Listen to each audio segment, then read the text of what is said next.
بسم اللہ الرحمن الرحیم۔ آپ کے سامنے سورہ طلاق کی آیات ہیں۔ ان میں کئی آیات میں طلاق اور عدت کے مسائل بیان کیے گئے ہیں، جبکہ آپ کے علم میں ہے کہ طلاق اور عدت کے مسائل سورہ بقرہ میں بھی بیان کیے گئے ہیں، اور اللہ تعالیٰ نے طلاق کے احکام کو بہت واضح طور پہ بیان کیا ہے۔ ان میں سے جو پہلی آیت ہے جو اس سورے کے جس سے اس سورے کا آغاز ہوتا ہے وہ یہ آیت ہے، اعوذ باللہ من الشیطان الرجیم، بسم اللہ الرحمن الرحیم، یا ایہا النبی اذا طلقتم النساء فطلقوہن لعدتہن واحصوا العدہ واتقوا اللہ ربکم لا تخرجوہن من بیوتہن ولا یخرجن الا ان یاتین بفاحشۃ مبینہ وتلک حدود اللہ ومن يتعد حدود الله فقد ظلم نفسه لا تدري لعل الله يحدث بعد ذلك امرا فاذا بلغن اجلهن فامسكوهن بمعروف او فارقوهن بمعروف واشهدوا ذوي عدل منكم واقيموا الشهاده لله ذلكم يوعظ به من كان يؤمن بالله واليوم الاخر۔ یہ آپ کے سامنے تقریباً 2 آیات ہیں، اور ان میں چند مسائل اور احکام بیان ہوئے ہیں۔ پہلا مسئلہ یہ ہے کہ خاص حالات میں یعنی حیض کی حالت میں طلاق دینا بہتر نہیں ہے۔ اسی طرح جس طہر میں اور پاکی میں خلوت ہوئی ہو اس میں بھی طلاق دینا بہتر نہیں ہے۔ ان دونوں باتوں کا تذکرہ اللہ کے فرمان یا ایہا النبی اذا طلقتم النساء فطلقوہن لعدتہن میں موجود ہے۔ کہتے ہیں کہ اس آیت کا پس منظر کچھ یوں ہے کہ عبداللہ ابن عمر رضی اللہ عنہما نے اپنی بیوی کو حیض کی حالت میں طلاق دیا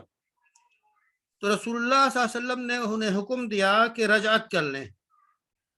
یا اگر طلاق دینا ہی چاہیں تو پھر طہر کی حالت میں دیں۔ یہ تفصیلات مفسر عظیم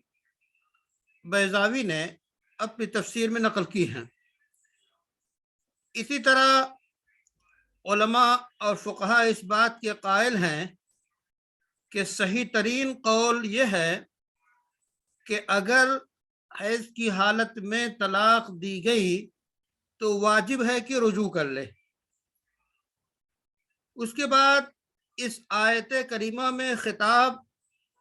نبی اکرم صلی اللہ علیہ وسلم کو کیا گیا ہے، تو ظاہر ہے کہ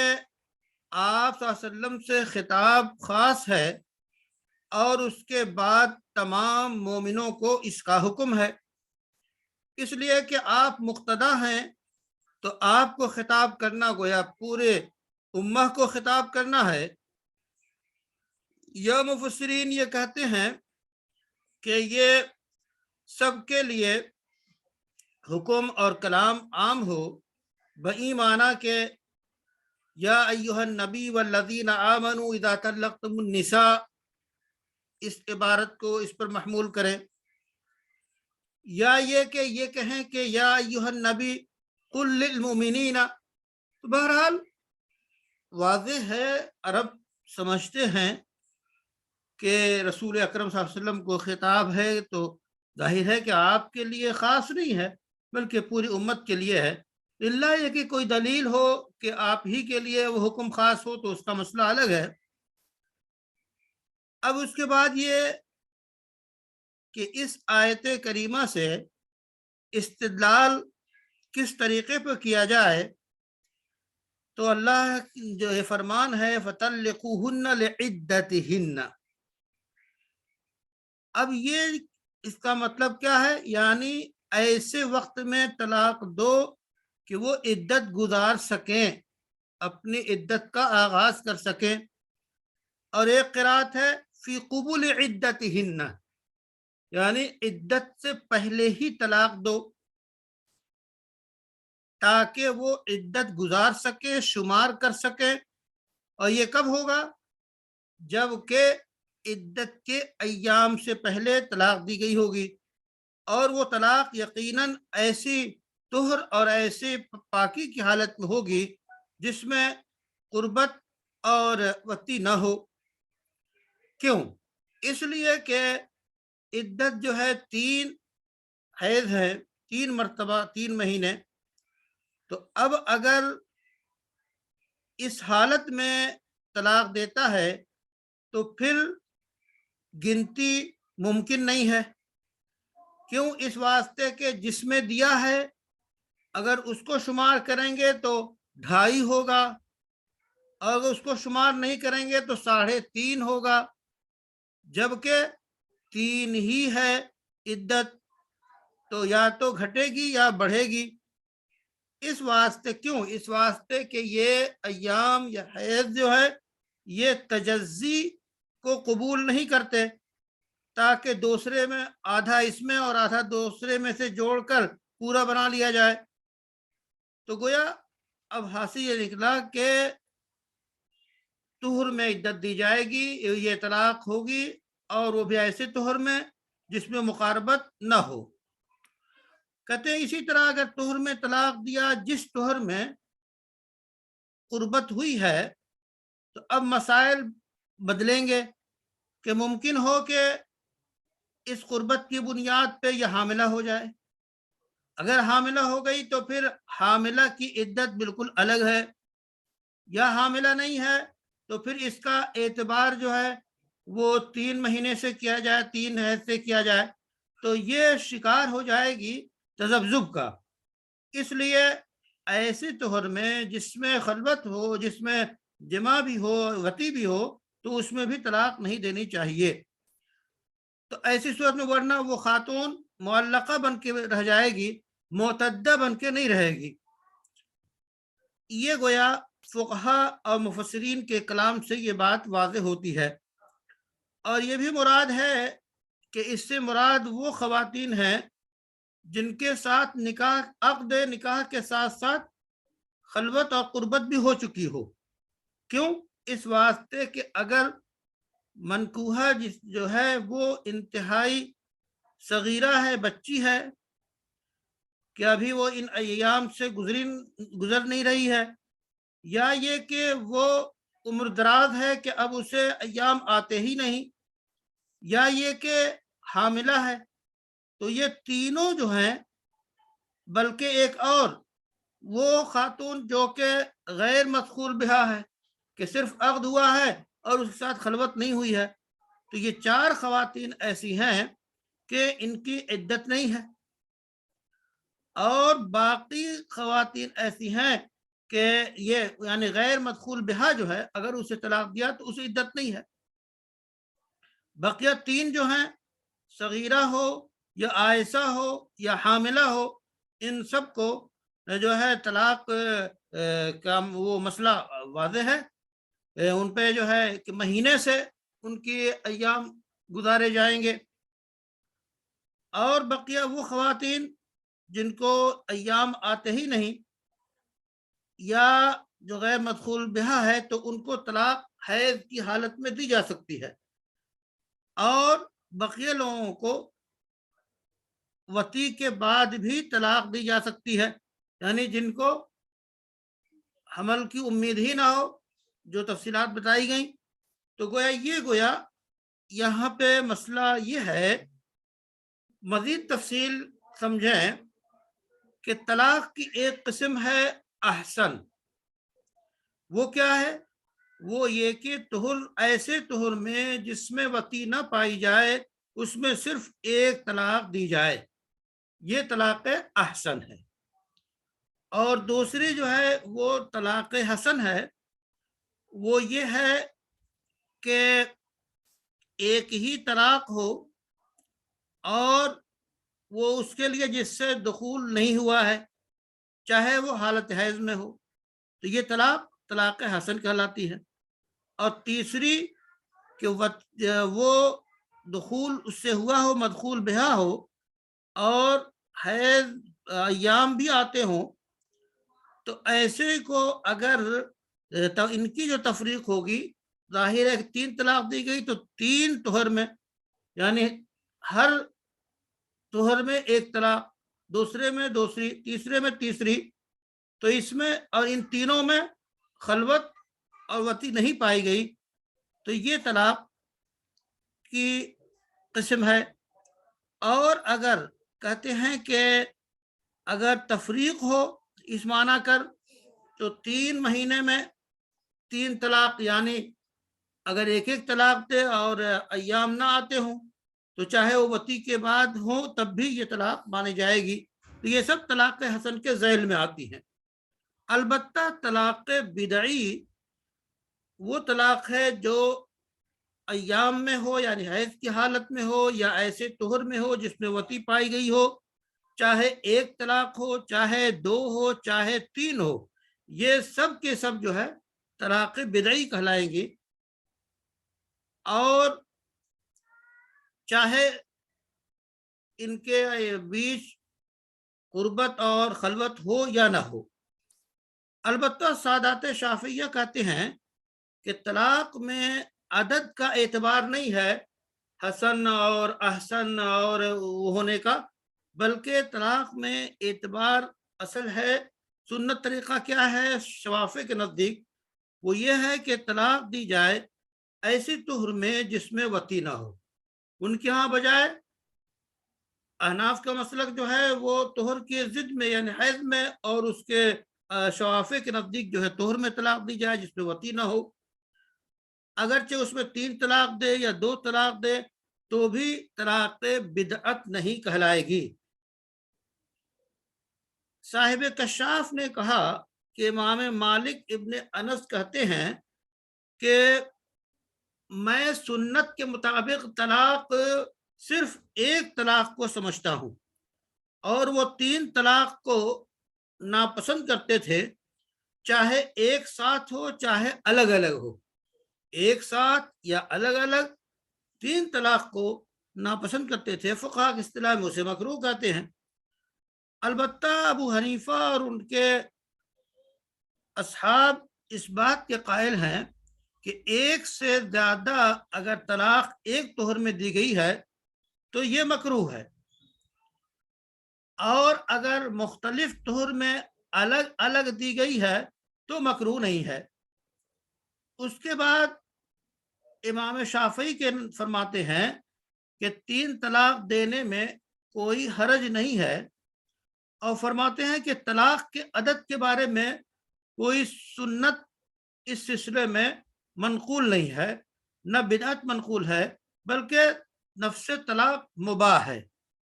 امام مالک فرماتے ہیں کہ طلاق سنت میں رعایت ہے 2 باتوں کی، ایک تو عدد میں کہ ایک ہی طلاق دی جائے، اور دوسرے وقت میں، یعنی وقت کا مسئلہ وہی ہے کہ جو ایام ہیں۔ شافعی رحمۃ اللہ علیہ کہتے ہیں صرف وقت کا اعتبار ہے، یعنی طہر میں طلاق دی جائے۔ اس کے بعد طلاق بدعی کا اور طلاق بدعت کا احناف کے نزدیک تذکرہ یہ ہے کہ یہ گناہ ہے۔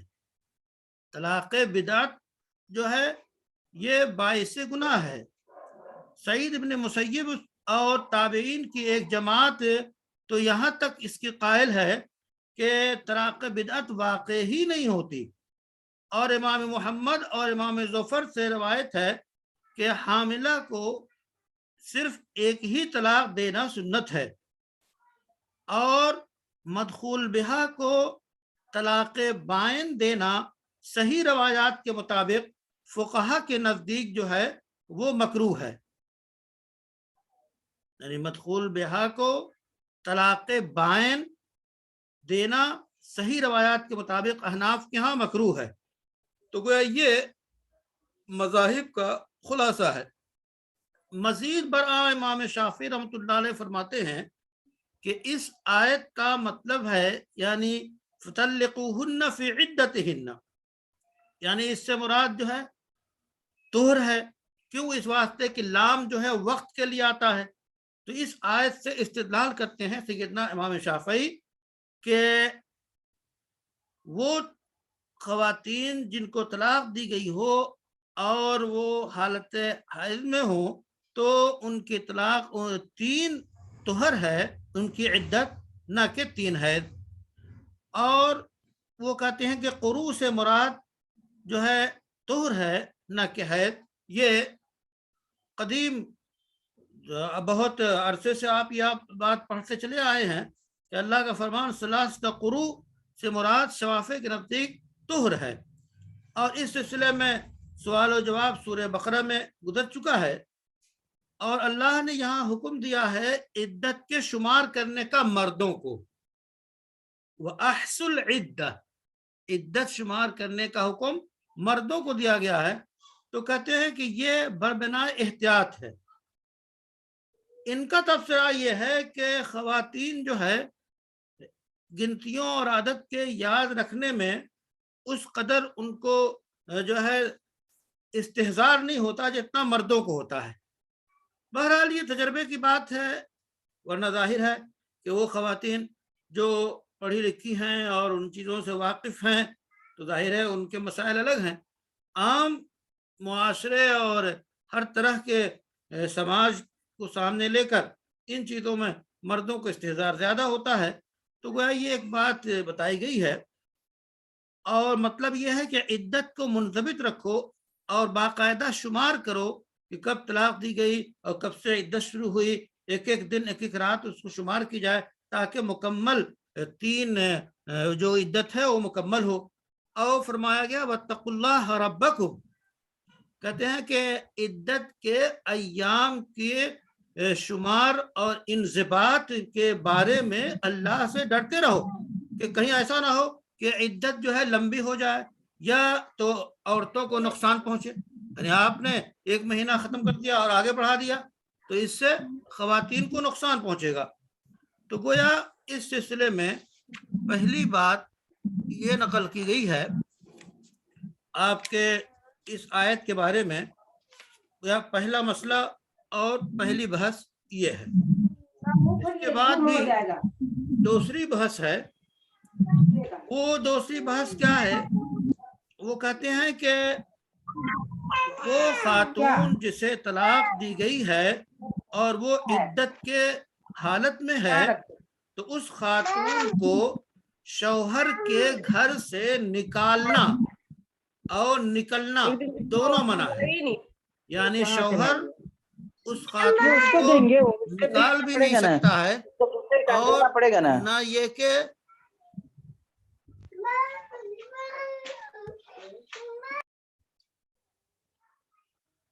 تو شوہر جو ہے مطلقہ کو عدت کے ایام میں نہ گھر سے نکالے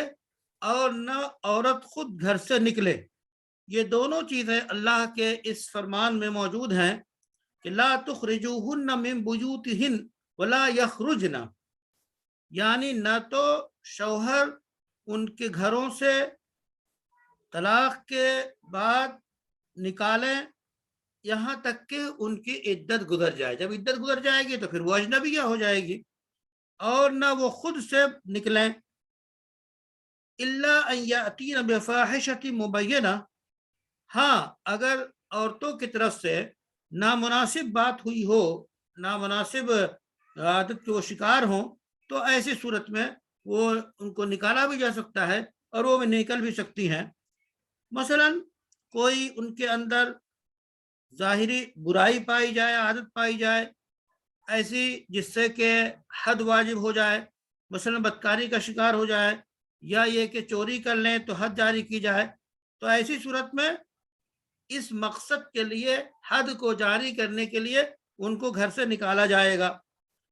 اسی طرح یہ بھی فقہا نے لکھا ہے کہ اگر عدت گزارنے والی خاتون گھر والوں کو، شوہر کے گھر والوں کو، رشتہ داروں کو وہ اذیت پہنچاتی ہے، بد کلامی کرتی ہے اور بیوقوفی سے کام لیتی ہے، تو ایسی صورت میں لوگ عاجز آ جاتے ہیں اس کی وجہ سے، تو بھی اس کو بھیج سکتے ہیں، نکال سکتے ہیں۔ کیوں؟ اس واسطے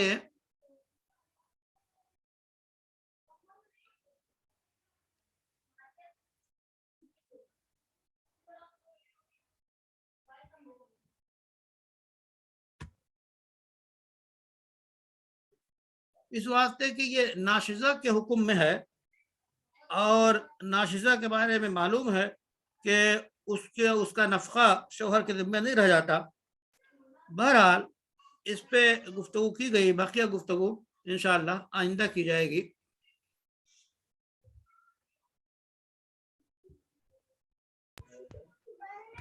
جزاکم اللہ شیخنا، بارک اللہ فیک۔ الحمد لله رب العالمين والصلاة والسلام على سيد المرسلين وعلى أزواجه وآله وذرياته وصحبه ومن تبعهم بإحسان إلى يوم الدين۔ گفتگو چل رہی ہے آیات طلاق کے سلسلے میں، تو اس میں 3 مباحث تھے۔ ایک بحث پہ گفتگو ہو چکی جس میں طلاق کے بارے میں کہ طلاق کب دی جائے، کتنی دی جائے، اور اس سلسلے کی تفصیلات سامنے آئیں۔ دوسرا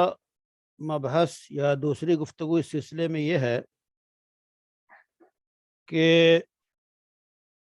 ایسی عورت جسے طلاق دی گئی اور وہ عدت میں ہے، جسے معتدہ کہتے ہیں، تو اس کے لیے 2 باتیں ضروری ہیں۔ ایک تو شوہر کو خطاب ہے کہ شوہر اپنے گھر سے اسے نہ نکالے، اسی طرح اس مطلقہ اور معتدہ کو، عدت گزارنے والی عورت کو خطاب ہے کہ وہ خود شوہر کے گھر سے نہ نکلے، یعنی عدت کے دوران جب تک عدت پوری نہ ہو جائے نہ شوہر اسے نکال سکتا ہے اور نہ خود وہ عورت اپنے سے نکلے۔ اللہ کا فرمان لا تخرجوہن من بیوتہن ولا یخرجن، یعنی شوہروں کو خطاب ہے کہ تم مطلقہ معتدہ عورتوں کو ان کے گھروں سے نہ نکالو، اور کب؟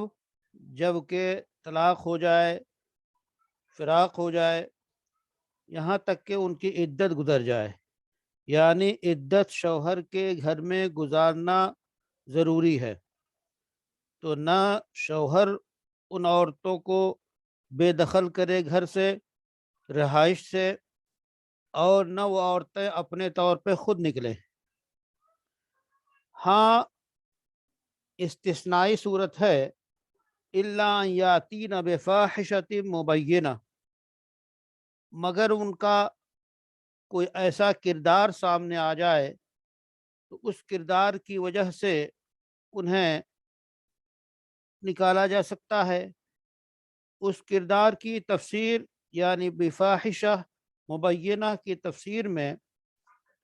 یعنی ایسا عمل وہ کر گزریں جس کی وجہ سے حد واجب ہوتی ہے۔ مثلا چوری کر لی تو اس کا ہاتھ کاٹا جائے گا، تو ظاہر ہے کہ اس کے لیے نکالا جائے گا، یا تو شوہر نکالے گا یا حکام نکالیں گے تاکہ سزا کو جاری کر سکیں، یا بدکاری میں مبتلا ہوئی تو اس وقت بھی سزا جاری کرنے کے لیے گھر سے نکالیں گے۔ تو ایسی صورت میں ان مقاصد کے حصول کے لیے گھر سے نکالا جائے گا۔ اسی طرح فاحشہ مبینہ کی تفسیر میں یہ بھی داخل ہے کہ وہ معتدہ عدت گزارنے والی خاتون وہ شوہر کے گھر والوں کو بد کلامی اور بد مزاجی سے حد زیادہ تکلیف کا باعث بن رہی ہے، بہت زیادہ جھگڑ رہی ہے، لڑ رہی ہے اور ان کو نقصان پہنچا رہی ہے، تو ایسی صورت میں بھی اس کو بے دخل کرنا شوہر کے لیے معتدہ کو درست ہے۔ اور وجہ یہ ہوگی کہ اس وقت یہ عدت گزارنے والی خاتون ناشزہ کے حکم میں ہو جائے گی۔ نشوز اور ناشزہ جانتے ہیں آپ کہ شوہر کی حکم عدولی کرنے والی خاتون کو ناشزہ کہتے ہیں۔ تو اس کے گھرانے کو اور جو لوگ اس کے ساتھ رہ رہے ہیں ان کے ساتھ بد کلامی، بد مزاجی سے پیش آنا، ان کے ساتھ غلط برتاؤ کرنا، تو یہ ناشزہ ہو گئی اس کی وجہ سے۔ اور ناشزہ کا سکنا جو ہے یعنی رہائش اس کے لیے ختم ہو جاتی ہے۔ کہہ رہے ہیں کہ یہ دونوں باتیں چاہے وہ حدود کے اجرا کے لیے ہو یا یہ کہ گھر والوں کو ستا رہی ہے تب ہو، تو یہ اخراج کے معنی میں ہے کہ شوہر کی طرف سے نکالا جائے گا شوہر اس کو، معتدہ کو۔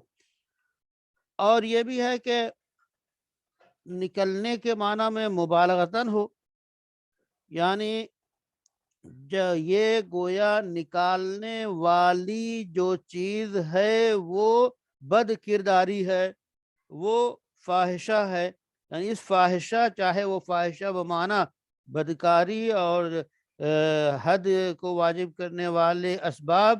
یا بد کلامی، یہ جو بھی ہو، یہ ایسی چیز ہے فاحشہ کہ یہ فاحشہ اس کو گھر سے نکال رہی ہے۔ بیضاوی نے اس کی تصریح کی ہے۔ تو خلاصہ کلام یہ کہ اس آیت سے یہ پتہ چلتا ہے کہ عدت گزارنے والی خاتون رہائش کی مستحق ہے، اور وہ جس گھر میں اسے طلاق ہوئی ہے شوہر کے گھر میں، وہیں پہ وہ رہے گی، وہی اس کا مسکن ہے اور وہی اس کی رہائش ہے۔ اور ہدایہ میں اس سلسلے میں جو تفصیلات موجود ہیں اس آیت سے استدلال کرتے ہوئے عدت کے باب میں یہ بیان کیا ہے کہ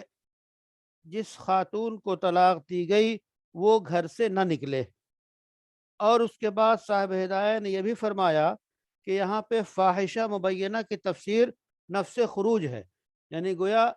یہ نکلنا ہی جو ہے یہ گویا اس کا سبب ہے فاحشہ، اس واسطے خروج وہی ہے۔ اور دوسرا قول یہ ہے کہ خروج سے مراد بدکاری ہے، تو گویا ایسی خاتون کو بدکرداری کی وجہ سے حد قائم کرنے کے لیے نکالا جائے گا۔ اور جو فاحشہ کے جو معنی میں لیا ہے کہ گھر سے نہ نکلے اور اسی وہی نکال رہی ہے، تو یہ خروج کے معنی میں زیادہ واضح ہے۔ اور دوسری تفسیر جو ہے وہ اخراج کے معنی میں زیادہ ہے، یعنی ظاہر ہے کہ جب وہ اپنے طور پہ بدکرداری کے شکار ہوگی تو اسے نکالا جائے گا، اور اگر بد کلامی یا ان چیزوں سے ہے تو گویا اس کی وجہ سے وہ خود نکل رہی ہے۔ اس کے بعد ایک بات اور ہے کہ آیت کریمہ میں بیوت ہنہ کہا گیا ہے، یعنی ان بیوت کی نسبت یہ معتدہ کی طرف کی گئی ہے، اضافت معتدہ کی طرف کی گئی ہے۔ تو اس سے پتہ یہ چلا کہ وہ بیت یعنی بیوت ہنہ کون ہے؟ جس میں وہ اس وقت قیام پذیر ہے جس میں سکونت اختیار کیے ہوئے ہے۔ اس لیے عدت گزارنے والی خاتون یعنی معتدہ اسی گھر میں عدت گزارے گی جس گھر میں اس کی رہائش منصوب ہے، یعنی جو کہتے ہیں کہ فلاں گھر میں رہ رہی ہے، تو جہاں اس کی رہائش منصوب ہے جو ہے طلاق کے واقع ہونے کے وقت یا موت کے وقت، چونکہ عدت دو ہے، عدت طلاق ہے، عدت وفات ہے، تو عدت طلاق ہو یا عدت وفات ہو، یہ مرنے کے وقت یا جدائی کے وقت جس گھر میں وہ رہ رہی ہے وہی اس کا گھر کہلائے گا اور اسی میں وہ عدت گزارے گی۔ اور اسی طرح یہ بھی ہے کہ اگر ایسی عورت جس کو طلاق دی گئی طلاق رجعی، تو طلاق رجعی دی جانے والی خاتون کو شوہر اگر سفر میں لے کے جانا چاہے تو اس کے لیے یہ جائز نہیں ہے۔ اگر وہ سفر میں لے جانا چاہتا ہے تو پہلے رجوع کرے، اگر اس نے طلاق رجعی دی ہے اور وہ عدت گزار رہی ہے طلاق رجعی کی نتیجے میں، اب اس کو اپنے ساتھ وہ سفر کے پہ لے جا رہا ہے، تو سفر پہ لے جانا اس کے لیے درست نہیں ہے، بلکہ اگر سفر میں لے جانا چاہتا ہے تو اس کو رجوع کرے اور رجوع کرنے کے بعد پھر سفر میں لے جائے۔ کیوں؟ اس واسطے کہ عدت میں یہ موجود ہے تو اس کا شوہر کے گھر میں رہنا ضروری ہے، تو یہ جو لے کے جائے گا سفر میں تو گویا خروج یہ گھر سے عدت کے زمانے میں نکال رہا ہے، یہ اس کے لیے درست نہیں ہے۔ اور یہ آ جائے گا اس فرمان کے تحت کہ لا تخرجوہن من بیوتہن، یہ عدت کے دوران ان کے گھروں سے ان کو نہ نکالو۔ اسی طرح مطلقاً شوہر کے لیے عدت کے دوران معتدہ کو گھر سے نکالنا ممنوع ہے، اور سفر میں لے جانا بھی گھر سے نکالنا ہے۔ اس واسطے معتدہ کے ساتھ رجعی طلاق کے نتیجے میں جو عورت عدت گزار رہی ہے اس کے ساتھ سفر کرنا ممنوع ہے۔ ہاں، اگر وہ لوگوں کو گواہ بنا لے کہ میں نے رجوع کر لیا ہے تو پھر جائز ہے۔ صاحب مدارک نے یہی گفتگو کی ہے۔ اس کے بعد ایک مسئلہ یہ ہے کہ یہاں پہ سکنا کہا گیا ہے۔ اب ظاہر ہے کہ بیت سے مراد وہ بیت ہے جس میں رہائش ہو، ضروری نہیں ہے کہ وہ اس کی مالکہ ہو یا شوہر اس کا مالک ہو۔ کرائے کے گھر میں رہ رہا ہے، عاریت کے گھر میں رہ رہا ہے، تو بھی سکنا یعنی اس کی رہائش وہی مانی جائے گی۔ اس میں یہ ضروری نہیں ہے کہ وہ مالکانہ حقوق حاصل ہوں۔ یہی وجہ ہے کہ اگر کوئی شخص یہ قسم کھاتا ہے کہ فلاں کے گھر میں وہ داخل نہیں ہوگا، اور وہ فلاں جس گھر میں رہ رہا ہے وہ مالک نہیں ہے بلکہ کرائے پہ رہ رہا ہے، اگر کرائے پہ رہنے والے اس گھر میں بھی داخل ہوگا تو حانث ہو جائے گا۔ کیوں؟ اس واسطے کہ یہاں جو ہے رہائشی گھر مراد ہے، چاہے وہ مالکانہ حقوق حاصل ہوں یا حاصل نہ ہوں۔ اس لیے یہ طریقہ، یہ مسئلہ ہے۔ پھر یہ بھی ہے کہ دیکھیے یہاں پہ رہائش واجب ہے، اور ایسی صورت میں اخراج جو ہے کیوں؟ اس واسطے کہ یعنی غصے میں آ کے، غضب میں آ کے اس خاتون کو اس کے گھر سے نکالنا جو ہے یہ درست نہیں ہے۔ یا یہ کہ مثلا اس گھر کی ضرورت پڑ جائے اور ضرورت پڑنے کی وجہ سے اسے نکال دے تو اس کی بھی اجازت نہیں ہے۔ یا یہ کہ وہ خاتون خود چاہے کہ اپنے مائکے چلی جائے اور وہاں جا کے رہے اجازت لے کے، تو بھی اس کو نکالنا جائز نہیں ہے۔ تو گویا یہ ضروری ہے کہ عدت شوہر کے گھر میں گزاری جائے۔ اس کے بعد ایک پہلو یہ بھی ہے من بیوتہن کے تحت کہ یہاں پہ اللہ نے بیوت فرمایا، اللہ نے دور نہیں فرمایا یا منازل نہیں فرمایا۔ دار اور اسی طرح آپ کے منزل اور بیت، یہ تین چیزیں عربی میں بولی جاتی ہیں۔ تین چیزیں ہیں، ایک دار ہے، ایک بیت ہے، ایک دار ہے، ایک منزل ہے، تینوں کے الگ الگ ہیں۔ تو اس آیت میں بیوت فرمایا، اس آیت میں اللہ نے دور یا منازل نہیں فرمایا، تو اس کی بھی بڑی مصلحتیں ہیں۔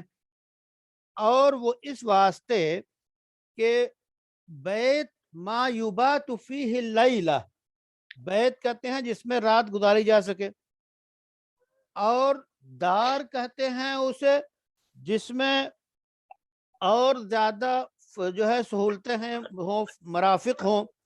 اور منزل اسے کہتے ہیں جس میں مرافق ہوں، اور دار اسے کہتے ہیں جس میں صحن وغیرہ ہو۔ جیسے کہ اسٹوڈیو روم آج کل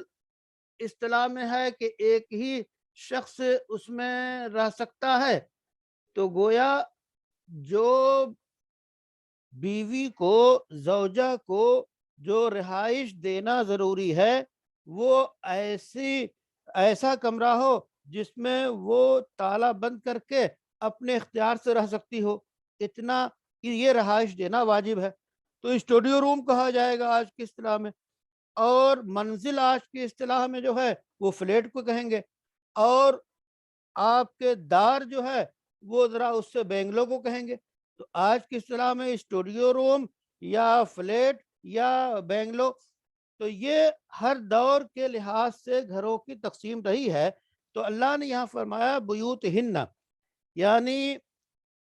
خاتون کے لیے ایک کمرہ جس میں وہ بند کر کے رہ سکے وہی اس کے لیے کافی ہے، اور بیت اور منزل اور دار کا جو فرق ہے وہ واضح ہے۔ آج کے لحاظ سے میں نے اس کو بتایا، اور ہدایہ میں اور ہدایہ کی شروحات میں جو تفصیلات بتائی گئی ہیں کہ البیت ما یبات فیہ اللیلہ، بیت اسے کہتے ہیں جس میں رات گزاری جا سکے، یعنی جسے قدیم اصطلاح میں کوٹری کہتے تھے۔ اسی طرح اس کے بعد درجہ ہے منزل کا، جس میں مرافق بھی ہوں، یعنی اور ضرورت کی چیزیں ہوں، اور دار اسے کہتے ہیں جس میں صحن وغیرہ بھی ہو۔ تو اس اصطلاح میں فرق ہے، تو اللہ نے بیوتہن فرمایا تو ان کے لیے جو واجب ہے وہی فرمایا۔ تو گویا یہ اللہ نے احکام کو بہت ہی اللہ تعالیٰ یقیناً واضح انداز میں بیان فرماتے ہیں، اور پھر فرما دیا وَتِلْكَ حُدُودُ اللَّهِ وَمَنْ يَتَعَدَّ حُدُودَ اللَّهِ فَقَدْ ظَلَمَ نَفْسَهُ، یعنی خود عدت گزارنے والی عورت اگر گھر سے نکل جاتی ہے شوہر کے، یا شوہر طلاق جس خاتون کو دی ہے وہ نکال دیتا ہے، تو ظاہر ہے یہ اللہ کی حد کو پار کرنا ہے۔ اللہ کی حد کو پار کرنا ایک بڑی جرأت کی بات ہے، اور گویا اپنے اوپر ظلم کرنا ہے، اپنے ساتھ ناانصافی کرنا ہے۔ مزید اللہ نے فرمایا لا تدری لعل اللہ یحدث بعد ذلک امرا، کہ اس میں بھی کہ وہ شخص طلاق دینے والا یا جسے طلاق دی گئی ہے، ان دونوں میں سے کسی کو پتہ نہیں کہ گھر میں طلاق دینے والے کے گھر میں رہنے میں جو ہے کتنی حکمتیں ہیں، اور رہائش اختیار کرنے کے اسرار کتنے ہیں اور نقطے کتنے ہیں، کہ طلاق رجعی کی صورت میں جب وہ اسی میں رہ رہی ہے تو اس میں ایسا ہو سکتا ہے کہ اللہ تعالیٰ کوئی راہ نکال دے، اور وہ راہ یہ ہے کہ مثلا شوہر شرمندہ ہو، اور شرمندہ ہونے کے بعد وہ پھر طلاق کو واپس لے لے، اور جسے طلاق دی ہے اس کی طرف راغب ہو جائے، اور پچھلی چیزوں کو بھلا دے، اور بھلانے کے بعد وہ اسے طلاق کو واپس لے لے اور رجعت کر لے۔ اس لیے اللہ نے فرمایا لا تدری لعل اللہ یحدث بعد ذلک امرا۔ صاحب کشاف اور صاحب مدارک نے یہاں پہ یہ گفتگو کی ہے کہ یہ در حقیقت اس کا تعلق پچھلی آیات سے ہے، اور مطلب یہ ہے کہ جسے تم طلاق دو تو عدت کے حساب سے دو، اور عدت کا شمار کرو، اور ان کو ان کے گھروں سے نہ نکالو، کہ کہیں ایسا نہ ہو کہ تم کفے افسوس ملتے رہ جاؤ، اور ہو سکتا ہے کہ تم رجعت کر لو۔ اور فقہ کی کتابوں میں یہ تفصیلات بیان کی گئی ہیں کہ رجعی معتدہ، یعنی جس عورت کو طلاق رجعی دی گئی ہے اور عدت گزار رہی ہے وہ، اور اسی طرح وہ عورت جسے طلاق بائن دی گئی ہے، تو یہ دونوں عدت گزارنے والیاں بالکلیہ اپنے گھر سے 24 گھنٹے نہ نکلیں، نہ دن میں نکل سکتی ہیں نہ رات میں نکل سکتی ہیں۔ اس کے برخلاف متوفی عنہا، موت کے نتیجے، شوہر کی موت کے نتیجے میں جو خاتون عدت گزارتی ہے اس میں یہ فرق ہے کہ ضرورت کی وجہ سے وہ دن میں تو نکل سکتی ہے، لیکن رات جو ہے اس کو گھر میں گزارنا ضروری ہے، تو رات وہ گھر میں گزارے، اور دن کے کچھ حصے میں اگر ضرورت ہو تو اس کی تکمیل کر سکتی ہے۔ اس کے بعد ایک گفتگو یہ بھی ہے، اچھا یہ بھی یاد رکھیے گا کہ عدت گزارنے والی جو خاتون ہے اگر وہ بیمار پڑ جائے، ایسی مریضہ ہو اور ڈاکٹر اور طبی سہولیات اس کے گھر میں نہیں پہنچ سکتی ہیں، تو شدید ضرورت کی بنیاد پہ وہ کلینک یا ہاسپٹل جا سکتی ہے، چونکہ یہ ضرورت میں اس کا شمار ہے۔ اس کے بعد مزید گفتگو یہ ہے کہ طلاق بائن اگر دی گئی ہے اور عدت گزارنے والی طلاق بائن بھی شوہر کے گھر میں گزارے گی، تو ایسی صورت میں اس عدت گزارنے والی اور شوہر کے درمیان پردہ ضروری ہے جب طلاق بائن ہو۔ اگر طلاق رجعی ہے تو اس میں پردہ ضروری نہیں، بلکہ اس مطلقہ کو یہ تاکید کی جائے گی کہ خوب بن سور کر اور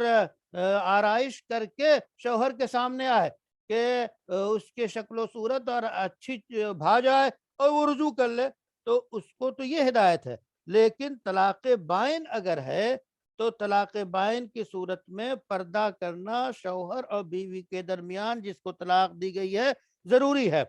اور ایسی صورت میں بہتر یہ ہے کہ یہ دونوں بالکل اکیلے نہ رہیں، بلکہ ایسی کوئی خاتون بھی رہے جو خاتون ان دونوں کے ساتھ رہ کر اور ان دونوں میں رکاوٹ بنی رہے، تو یہ طریقہ ہے۔ اور مزید برآں یہ جزیہ بھی ہے کہ اگر شوہر فاسق ہے، بد کردار ہے، تو پھر اور گھر تنگ ہے یا گھر بہت تنگ ہے، تو ایسے گھر میں مثلا ایک ہی بیڈ ہے یا 2 بیڈ کا ایک روم ہے، تو ایسی صورت میں ایک بیڈ ہو یا یعنی تنگی ہو تو شوہر اپنے گھر میں رات نہ گزارے، اپنے گھر میں نہ رہے، بلکہ اسے عدت گزارنے کے لیے اس کے حوالے کر دے۔ اس کے بعد تیسری بحث یہ کی گئی ہے کہ کسی انسان کے لیے یہ درست نہیں ہے کہ عدت کو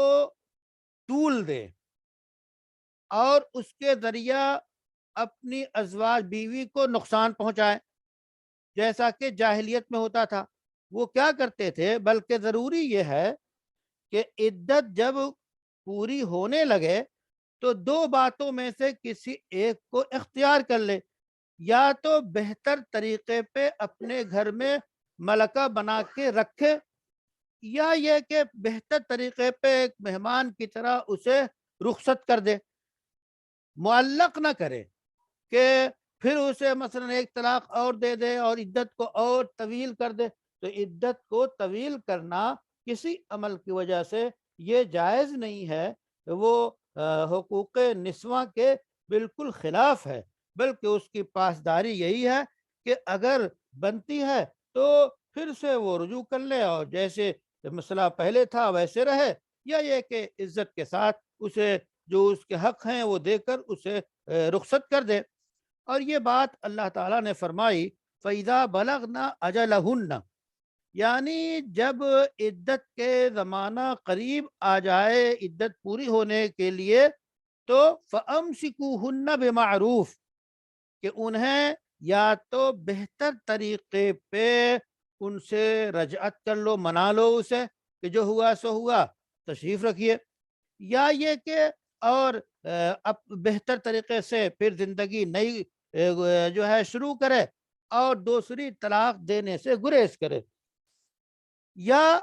نہیں بنتی ہے مزاج میں دونوں کے ایسی نفرت بھر گئی ہے کہ دونوں ساتھ نہیں رہ سکتے، تو او فارقوہن بمعروف، یا پھر انہیں ان کے گھروں سے ان کا حق ادا کر کے، مہر ادا کر کے، متاع ادا کر کے نقصان پہنچائے بغیر انہیں رخصت کر دو۔ اور یہ ساری تفصیلات سورہ بقرہ میں بھی گزر چکی ہیں، اور یہی معنی ہے اللہ تعالیٰ کے اس فرمان کے فَإِمْسَاكُمْ بِمَعْرُوفٍ أَوْ تَسْرِيحٌ بِإِحْسَانٍ۔ صاحب ہدایہ نے مختلف مواقع پہ اس سے استدلالات کیے ہیں۔ مثلا ایک مسئلہ باب الانین میں بیان کیا انہوں نے، اور انہوں نے یہ کہا ہے کہ جب وہ قوت فوت ہو جائے تو چاہے تو اسے رکھے یعنی امساک بالمعروف کرے، اور ایسی صورت میں ان کے مسئلے میں ظاہر ہے کہ قاضی اس مسئلے کو حل کرتا ہے کہ اگر رخصت کرانا چاہے اور اس سے چھٹی دلانا چاہے تو قاضی تفریق کرے گا۔ اسی طرح لعان کے باب میں بھی بیان کیا ہے کہ اگر وہ بہتر معاملہ لعان کی صورت میں نہیں ہو سکتا ہے تو بھی قاضی جو ہے چھٹی کرا دے گا اور رخصت کرا دے گا۔ اس کے بعد اس میں جو یہ آیت کریمہ کا ایک جز ہے وَأَشْهِدُوا ذَوَيْ عَدْلٍ مِّنْكُمْ، یعنی دو عادل مسلم مردوں کو شاہد بنا لو۔ اس سلسلے میں قتادہ رضی اللہ تعالیٰ عنہ سے کہا گیا ہے کہ رجعت پہ دو گواہ بنا لو۔ کیوں؟ تاکہ اب تم نے طلاق دی، ایک ہی طلاق دی، محلے میں اور لوگوں میں یہ بات پھیل گئی کہ تم نے طلاق دے دی۔ اب اگر تم نے رجوع کر لیا اور گواہ نہیں بنایا تو لوگ کہیں گے یہ دیکھیے طلاق دے کے بھی پھر جو ہے اپنے گھر ہی میں رکھے ہوئے ہیں، تو اس سے تہمت لگے گی۔ اس بدنامی سے بچنے کے لیے اگر ایک طلاق دی ہے اور شریعت نے تمہیں حق دیا ہے کہ تم رجوع کر لو، یا دو طلاق دی ہے اور رجوع کرنے کا حق ہے، تو اس رجوع کرنے پہ گواہ بنا لو تاکہ لوگوں کے اندر چمگوئیاں نہ ہو اور تہمت کے موقع سے بچ سکو۔ اور اس اعتبار سے پورے طور پہ اس میں کسی جھگڑے کا، لڑائی کا کوئی اندیشہ اختلاف کا نہ رہ جائے۔ لیکن یاد رہے یہ گواہ بنانا واجب نہیں ہے بلکہ مستحب ہے، جیسے کہ اللہ نے فرمایا وَأَشْهِدُوا إِذَا تَبَايَعْتُمْ، ظاہر ہے کہ معاملے پہ گواہ بنانا ضروری نہیں ہے۔ یہ الگ مسئلہ ہے کہ رجسٹریشن کرانا آج کے دور میں وہ ضروری ہے، کمپلسری ہے کہ اگر آپ گواہوں کے ذریعہ رجسٹری نہیں کرائیں گے تو آپ کی ملکیت گویا ثابت نہیں ہوگی اور آپ ثابت نہیں کر سکتے۔ تو یہ قوانین کا اعتبار ہے۔ یہ مسئلہ ہے چھوٹے لین دین میں، چھوٹا موٹا اگر لین دین ہے تو اس وقت مستحب یہ ہے کہ آپ گواہ بنا لیں، لیکن گواہ نہ بنائیں تو بھی ایسی صورت میں کوئی حرج نہیں ہے۔ اور صاحب ہدایہ نے رجعت کے باب میں اس کو تفصیل سے بیان کیا ہے۔ اس کے بعد انہوں نے کہا کہ یہ جو نصوص ہیں اس سلسلے میں وہ تمام کی تمام نصوص مطلق ہیں شہادت کے قید سے۔ تو اسی طرح اللہ یہ جو تلاوت کی گئی یہ بھی آیت اسی طرح اس لیے مستحب مانتے ہیں، اور یہ مستحب ہے کہ ایسی صورت میں چاہے وہ امساک ہو یا مفارقہ ہو، یعنی اگر رجعت کرنا چاہتا ہے یا رخصت کرنا چاہتا ہے تو مستحب ہے کہ گواہ بنا لے، اور بغیر گواہ کے بھی یہ دونوں چیزیں درست مانی جائیں گی شریعت میں، چاہے وہ رجعت ہو چاہے وہ رخصتی ہو۔ اس اعتبار سے صاحب اتقان نے ایک گفتگو کی ہے کہ ذوا عدل منکم او آخرانی من غیرکم، کہتے ہیں یہ سورہ مائدہ میں ہے اور یہ در حقیقت منسوخ ہے وَأَشْهِدُوا ذَوَيْ عَدْلٍ مِّنْكُمْ سے، اس واسطے کہ پہلی آیت کا تقاضا ہے کہ ذمی کی گواہی بھی مسلمان کے خلاف ہو، حالانکہ یہ باطل ہے۔ اس لیے بعد کی جو آیت ہے یہی وصیت کے باب میں ہے، پہلی جو ہے وصیت کے باب میں ہے اور دوسری جو ہے رجعت کے باب میں ہے۔ تو گویا یہ گفتگو یہاں پہ کی جاتی ہے کہ شاہد بنانا یہ مستحب ہے اور بہتر ہے، واجب اور ضروری نہیں ہے۔ اور اللہ نے جو یہ فرمایا کہ وَأَقِيمُوا الشَّهَادَةَ لِلَّهِ، تو یہاں پہ جو انداز خطاب ہے وہ بدل گیا، اور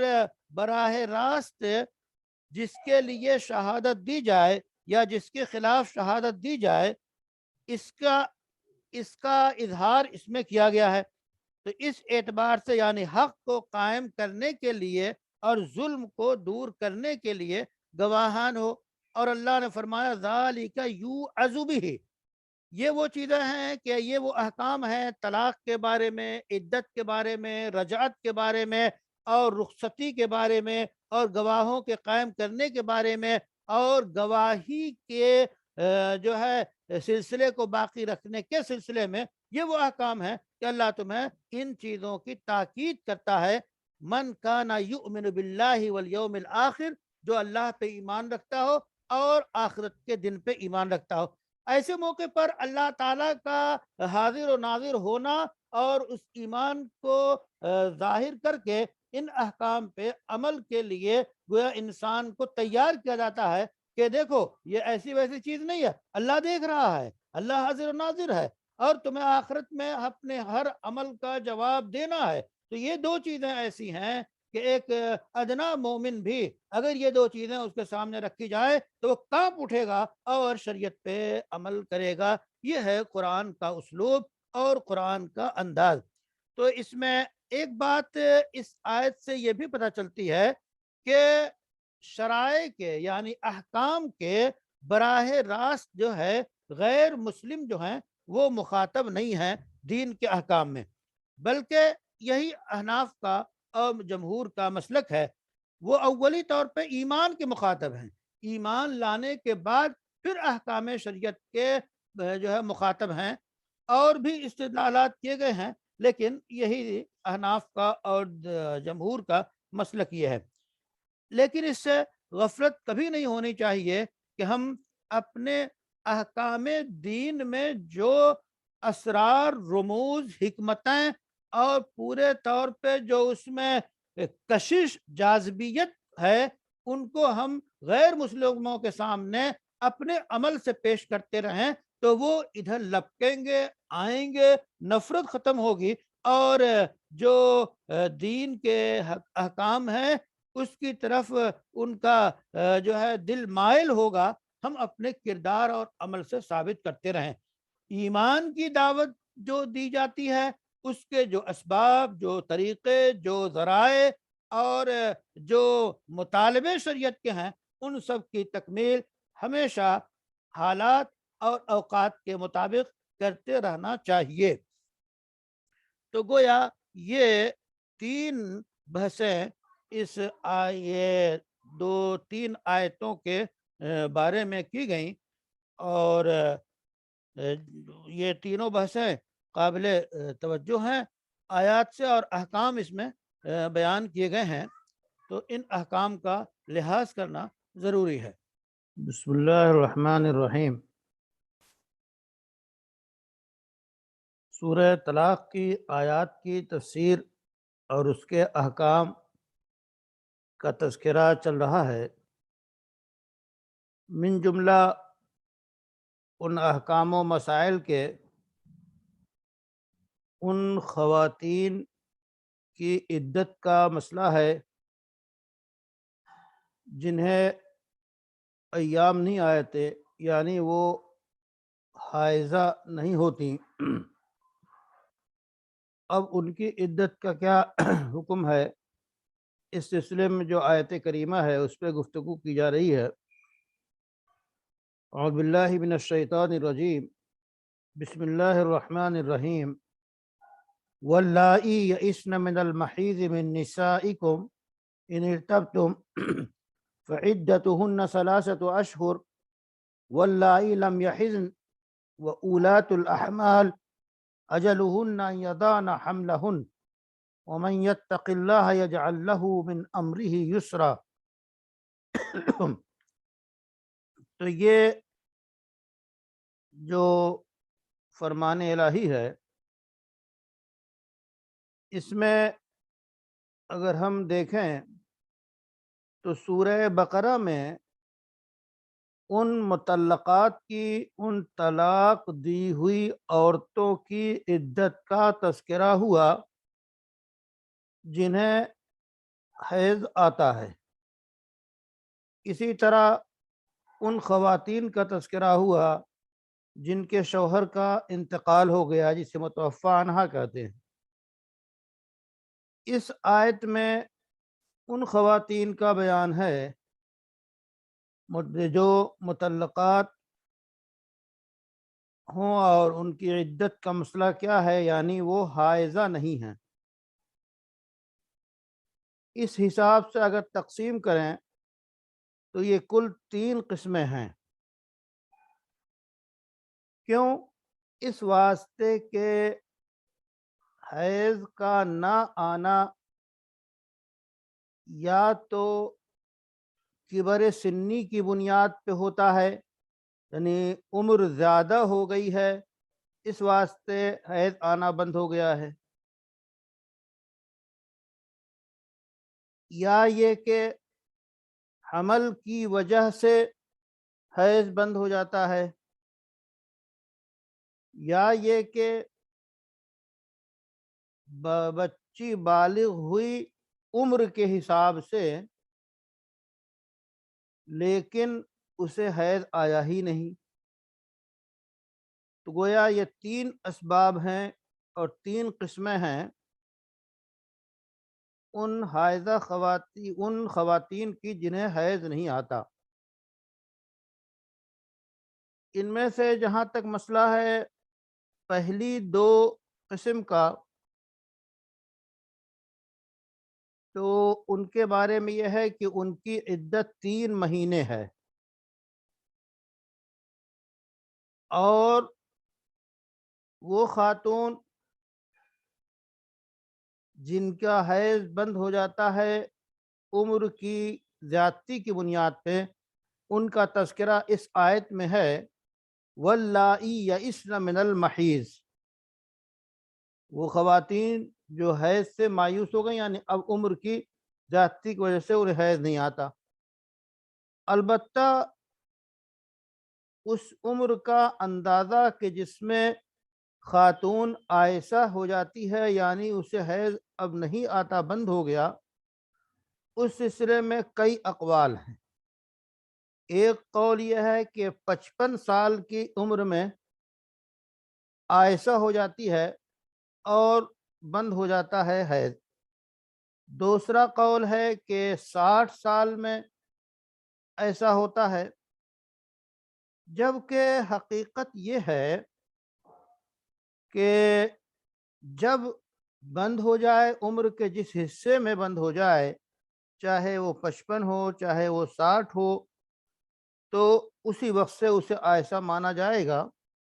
اس میں یقینی طور پہ کوئی عمر طے نہیں کر سکتے، چونکہ اس کا اثر علاقے، ماحول، موسم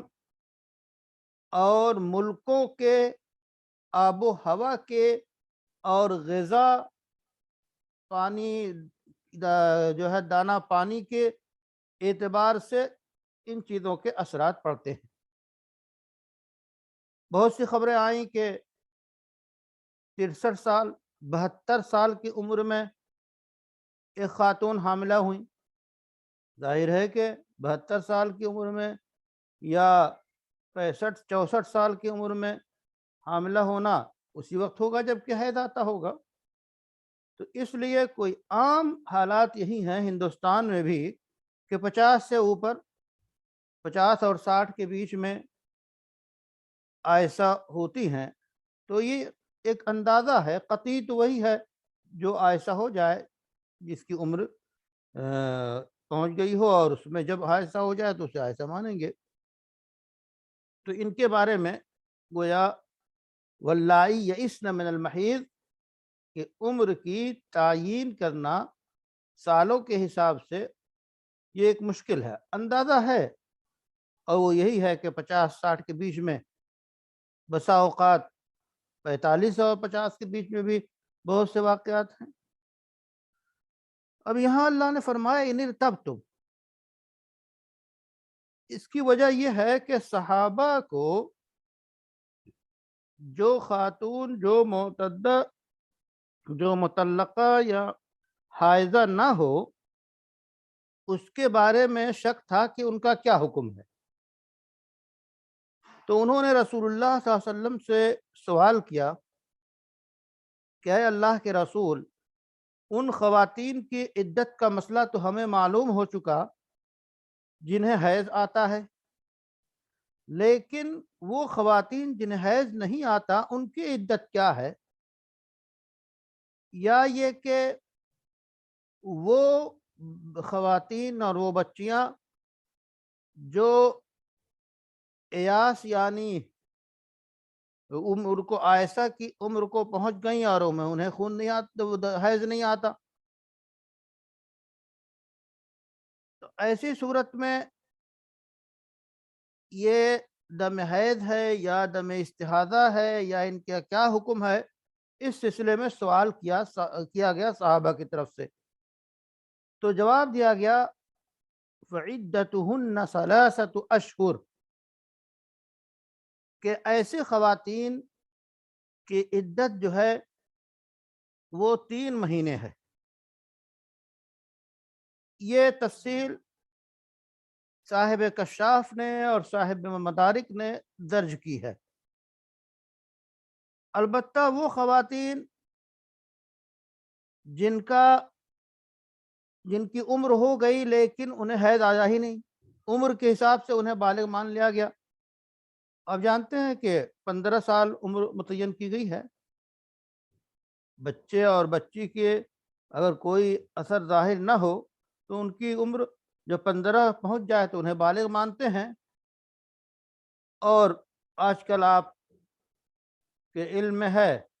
کہ شادی کی عمر کو 21 سال خواتین کی ہمدردی میں کیا جا رہا ہے۔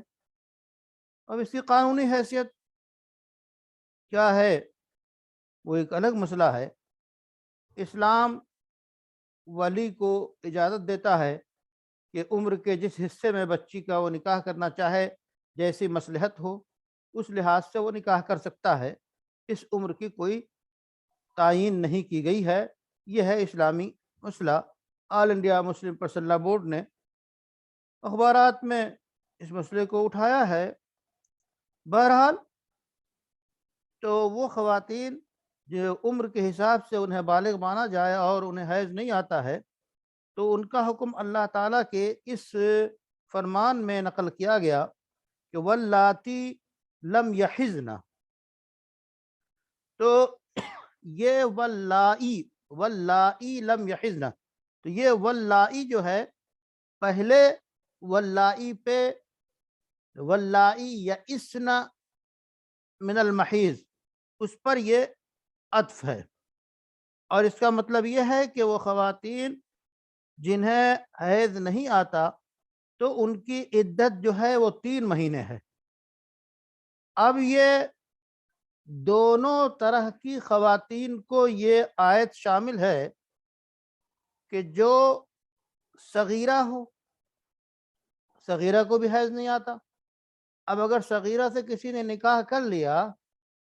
اور پھر اس کو طلاق دیا تو اس کی عدت کیا ہے؟ 3 مہینے ایام کے حساب سے گن کر ہوگی۔ ظاہر جب حیض نہیں آتا تو 3 حیض ہو نہیں سکتی، تو جو بچی ہو، نابالغ بچی ہو، اس کا نکاح ہوا ہو، اسے طلاق ملے تو اس کی عدت 3 مہینے ہوگی۔ اور وہ خاتون جو عمر کے حساب سے اسے بالغ مانے لیں لیکن اسے حیض نہیں آتا تو اس کی عدت بھی 3 مہینے ہوگی۔ ان سارے مسائل کی تصریح صاحب ہدایہ نے کی ہے، اور وہ کہتے ہیں کہ وَإِن كَانَتْ لَا تَحِيضُ مِنْ صِغْرٍ أَوْ كِبَرٍ، کہ اگر بچی عورت بچپن کی وجہ سے اسے حیض نہ آتا ہو یا عمر کی بڑی ہونے کی وجہ سے نہ آتا ہو تو اس کی عدت کیا ہے؟ 3 اشہر، 3 مہینے اس کی عدت ہے۔ اور دلیل انہوں نے پیش کی ہے یہی کہ واللائی یئسن من المحیض، تو جو بچی عمر کے حساب سے بالغ مان لی گئی اور اسے حیض نہیں آتا تو آیت کے اس آخری حصے سے اس کا حکم نکالا جاتا ہے اور استدلال کیا جاتا ہے۔ تو اللہ تعالیٰ نے عائشہ کی عدت اور جو اس کے حکم میں ہیں ان کی عدت کو 3 مہینے قرار دیا ہے۔ اب ایک بات یہاں سے یہ احناف بطور استدلال کے اٹھاتے ہیں کہ اس حکم سے پتہ یہ چلتا ہے کہ ثلاثۃ قروء میں جو قر ہے اس سے مراد طہر نہیں ہے بلکہ اس سے مراد حیض ہے۔ احناف کا مسلک یہی ہے۔ کیسے؟ کہہ رہے ہیں کہ اس واسطے کہ جس خاتون کو حیض نہ آتا ہو اس کی عدت کو ثلاثت اشہر 3 مہینے قرار دیا۔ تو جس خاتون کو عدت آتا ہو اس کی، جس خاتون کو حیض آتا ہو اس کی عدت بھی 3 حیض ہوگی۔ تو گویا حیض کے جگہ پہ شہر کو، مہینے کو قائم کر دیا گیا۔ تو یہ استدلال کیا ہے احناف نے۔ اس کے بعد یہ ساری گفتگو ان عورتوں کے بارے میں ہیں جو شرعی اعتبار سے جنہیں حرہ کہتے ہیں، احراج حرہ کہتے ہیں، یعنی آزاد، باندی اور آزاد 2 قسمیں ہیں۔ کیوں؟ اس واسطے کہ اسی آیت کا ایک جز ہے من نسائکم۔ تو من نسائکم سے یعنی آزاد مردوں کو خطاب کیا گیا کہ من نسائکم تمہاری عورتیں، تو یعنی وہ آزاد عورتیں۔ تو اس اعتبار سے مملوکہ یعنی باندی اگر عائسہ ہو یا صغیرہ ہو، اس کی عمر پہنچ گئی ہو، حیض نہ آتا ہو، یا وہ بچی ہو باندی، تو اس کی عدت 1.5 ماہ ہوگی۔ کیوں؟ اس واسطے کہ حکم یہ ہے کہ جو حقوق جو ہے آزاد عورت کو حاصل ہوتے ہیں اس کا نصف جو ہے وہ باندی کو حاصل ہوتا ہے، اور یہاں پہ تقسیم کرنا اور تجزی کرنا ممکن ہے، یعنی 3 مہینے ہے اور 1.5 مہینے کر دیا، اور حیض سے اگر باندی کی عدت گزارنی ہو تو 2 مہینے کرتے ہیں۔ کیوں؟ اس واسطے کہ حیض کے اندر تجزی نہیں ہے، اس کو 1.5 حیض نہیں کر سکتے، لیکن مہینے کو 3 مہینے کو اس میں تجزی ہے، اس میں 1.5 مہینہ کر سکتے ہیں۔ اچھا، اب تیسری جو قسم ہے وہ وضع حمل ہے، یعنی تیسری جو حاملہ خاتون ہو اس کی عدت کیا ہے؟ وضع حمل ہے، اور اس کا تذکرہ اللہ کے فرمان وَأُولَاتُ الْأَحْمَالِ أَجَلُهُنَّ أَن يَضَعْنَ حَمْلَهُنَّ۔ جب یہ آیت کریمہ نازل ہوئی تو معاذ ابن جبل نے عائشہ اس خاتون کے متعلق جو اسے اب حیض آنا بند ہو گیا ہو عمر کے بڑی ہونے کی وجہ سے، اس کی عدت کے بارے میں سوال کیا۔ تو اللہ تعالیٰ نے یہ آیت نازل کی، یعنی پس منظر نقل کر رہے ہیں کہ واللائی یئسن، اور اس کے بعد کہ عائشہ کی عدت یہ ہے۔ جب عائشہ کی عدت کے بارے میں حکم بیان کر دیا گیا تو کسی نے صغیرہ کی عدت کے بارے میں سوال کیا، تو اللہ کا فرمان واللائی لم یحزن نازل ہوا۔ پھر کسی نے حاملہ کی عدت کے بارے میں سوال کیا تو اللہ کا حکم وَأُولَاتُ الْأَحْمَالِ نازل ہوا۔ خلاصہ کلام نکلا کہ یہ حکم آزاد خواتین اور باندیوں کو عام ہے، اسی طرح مطلقہ کو اور جس کی بیوی کا، جس کے شوہر کا انتقال ہو جائے، متوفی عنہا کو بھی عام ہے، کیونکہ یہ آیت جو ہے یہ سورہ بقرہ کی آیت کے نازل ہونے کے بعد ہے۔ وہ کیا ہے؟ والذین یتوفون منکم ویذرون ازواجا یتربصن بانفسہن 4 اشہر وعشرا۔ یہ آیت سورہ بقرہ کی ہے۔ اس آیت کے بعد یہ آیت نازل ہوئی ہے جس میں وضع حمل عدت قرار دی گئی ہے۔ تو یہ آیت آپ کے سورہ بقرہ میں ہے 234 نمبر، اور یہ آیت ہر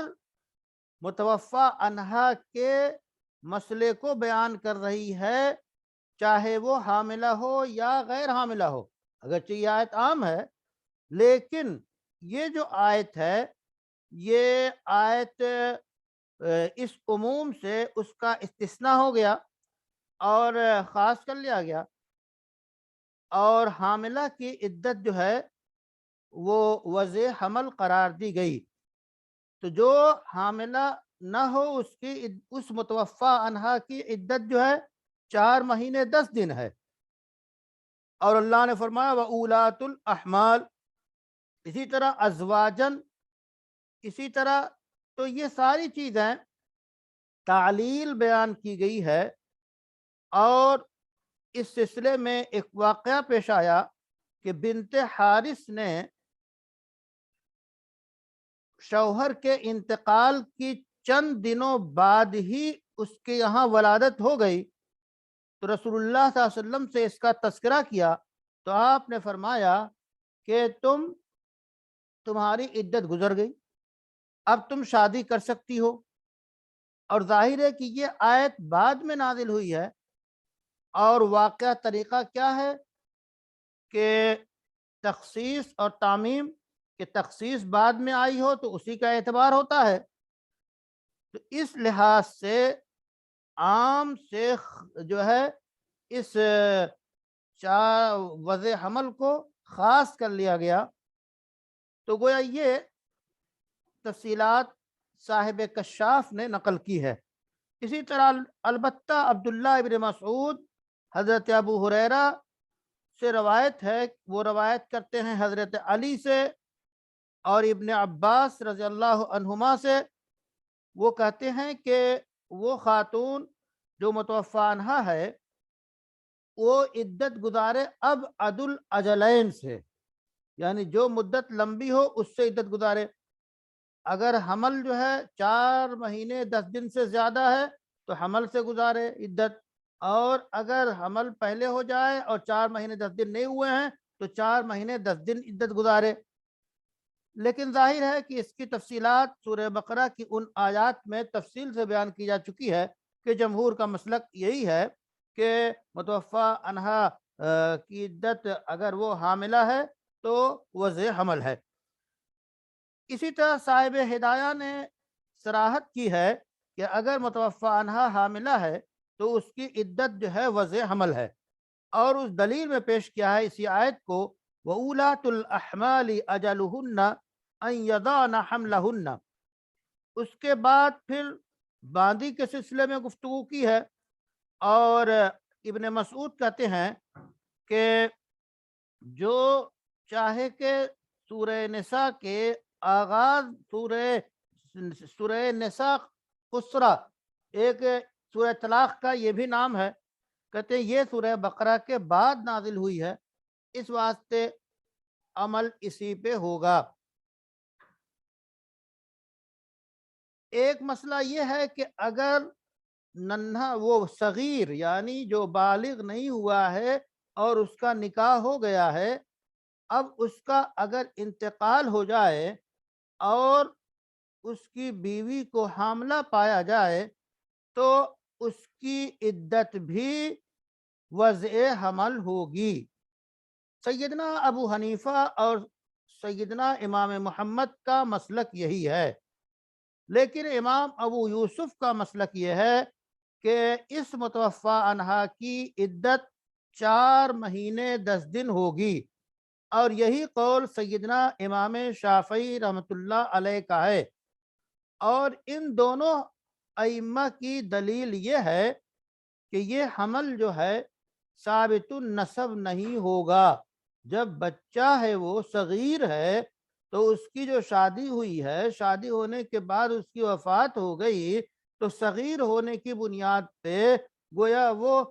اس کا حمل، اس کا نسب جو ہے اس حمل کا اسے ثابت نہیں ہوگا. تو یہ ایسا مانا جائے گا گویا یہ حمل موت کے بعد واقع ہوا ہے. اب اگر موت کے بعد حمل ہے تو ظاہر ہے موت تو پہلے ہو چکی اور اس کی عدت موت کے بعد 4 مہینے 10 دن ہے. یہ لیکن حضرات ابو حنیفہ اور امام محمد استدلال کرتے ہیں اس آیت کے عموم سے، اور وہ آیت کا عموم کیا ہے؟ وَأُولَاتُ الْأَحْمَالِ أَجَلُهُنَّ أَن يَضَعْنَ حَمْلَهُنَّ، تو یہ بالکل واضح ہے کہ وہ صغیر حاملہ تو ہے، وہ خاتون جو صغیر کی بیوی ہے اور صغیر کی بیوہ ہے اور حمل پایا جا رہا ہے، تو اولات الاحمال میں یہ بات ثابت ہو گئی۔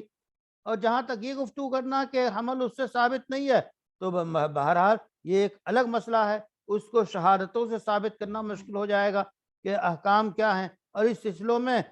غض نظر غض بصر کا حکم ہے، اس لیے اس آیت میں وہ بھی داخل ہے، امرأۃ الصغیر المتوفی عنہا۔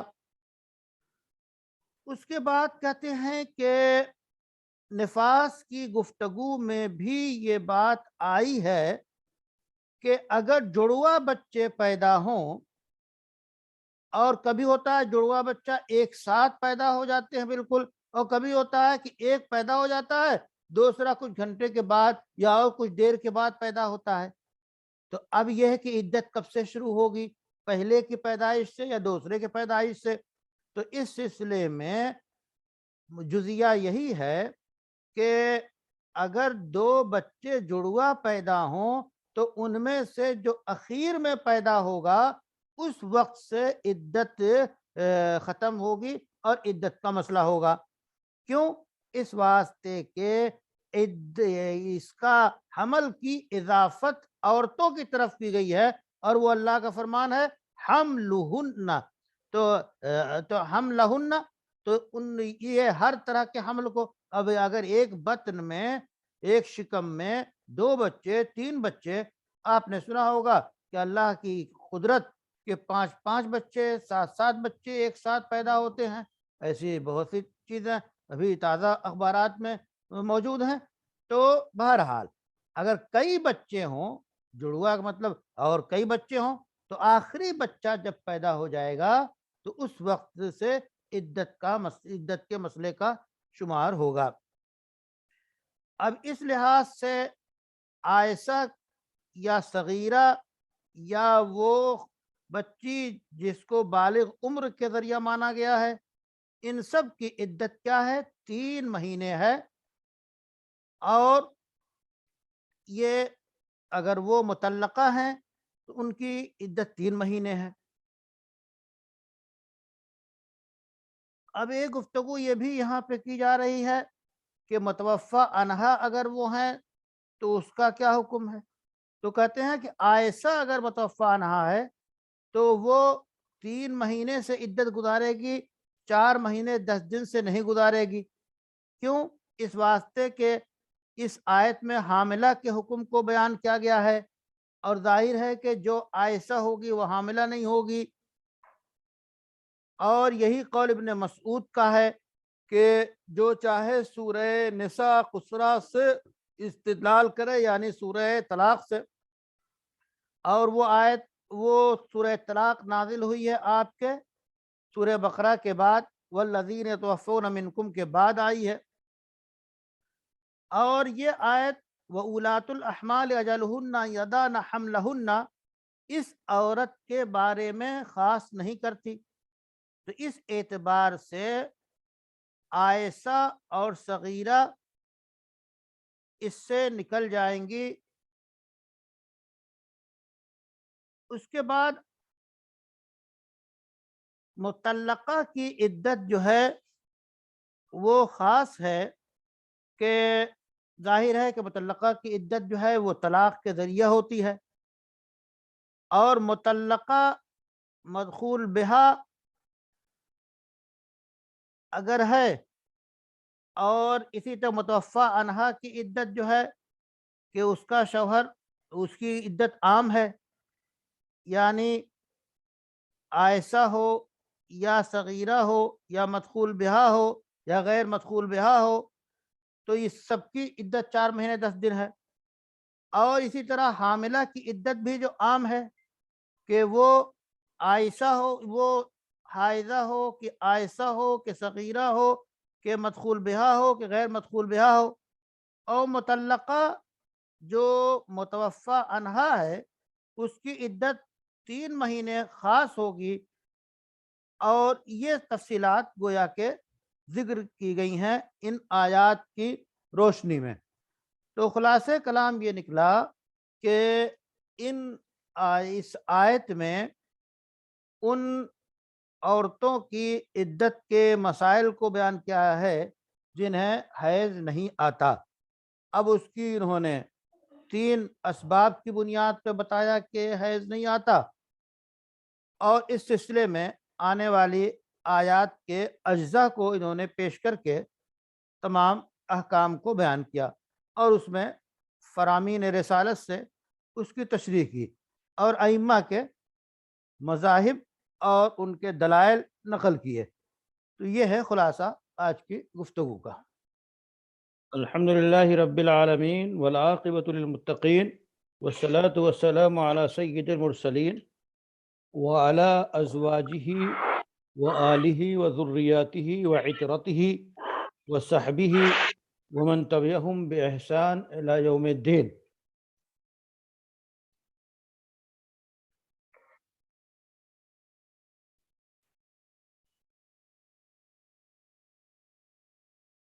اعوذ باللہ من الشیطان الرجیم، بسم اللہ الرحمن الرحیم۔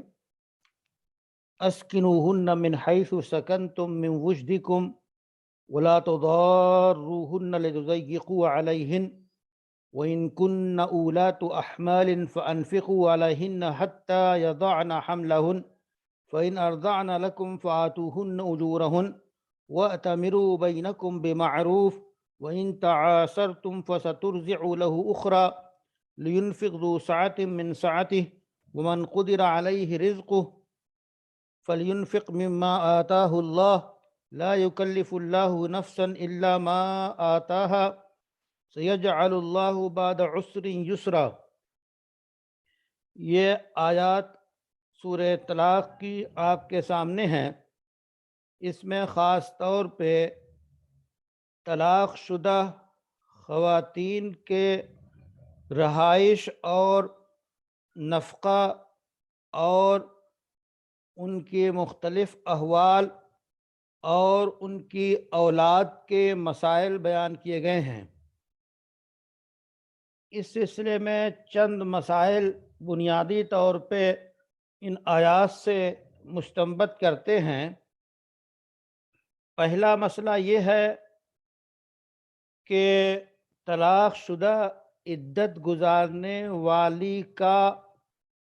کی رہائش اور سکنا جو ہے یہ واجب ہے۔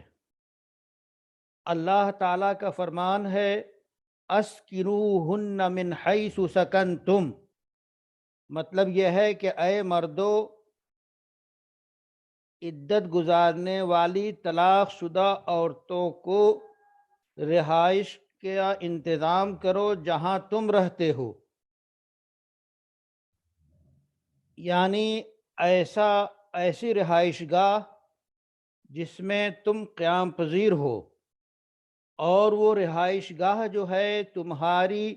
وسعت اور گنجائش کے مطابق ہو، من وجدکم،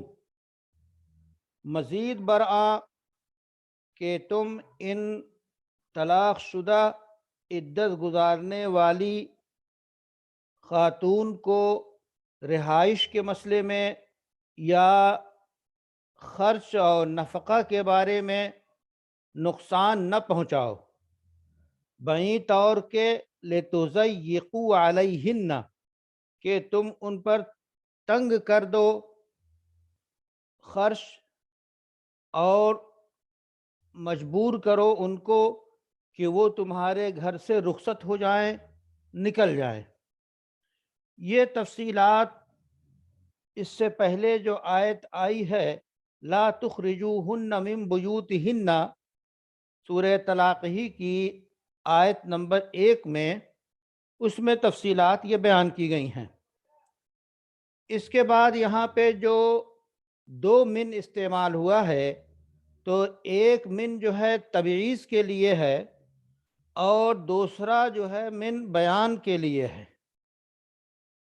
اور اس کی وضاحت صاحب کشاف و مدارک نے کی ہے۔ اسی طرح ایک معنی یہ بیان کیا گیا ہے کہ انفقوا علیہن من وجدکم، یعنی عدت گزارنے والی، عدت میں رہنے والی مطلقہ پہ اپنی وسعت اور حیثیت کے مطابق خرچ کرو۔ تو اس سے پتہ یہ چلے گا کہ اس میں من وجدکم اور انفقوا علیہن اور انفاق سے مراد دونوں ہی چیزیں ہیں، رہائش بھی اور دیگر مصارف بھی۔ اس کے بعد صاحب ہدایہ نے باقاعدہ یہ جزیہ ذکر کیا ہے کہ اگر کوئی شخص اپنی بیوی کی مہر ادا کر دے تو وہ اسے جہاں چاہے لے جائے۔ فقہا کے ہاں قدیم عبارتوں میں یہ بات ملتی ہے، فقہا کے ہاں یہ مسئلہ ملتا ہے کہ اگر شوہر نے بیوی کی مہر کو ادا نہیں کیا ہے تو وہ اس کے ساتھ اپنے طور پہ سفر پہ اس کو نہیں لے جا سکتا، اس کو حق ہے کہ وہ انکار کرے اور سفر پہ نہ جائے، لیکن اگر مہر ادا کر دیا ہے تو وہ لے جا سکتا ہے۔ تو ہر دور کے احوال الگ ہوتے ہیں، اس حساب سے یہ جزیہ موجود ہے۔ بہرحال اگر مہر ادا نہیں کیا ہے تو عورت کو یہ اختیار ہوتا ہے کہ سفر نہ کرے اس کے ساتھ۔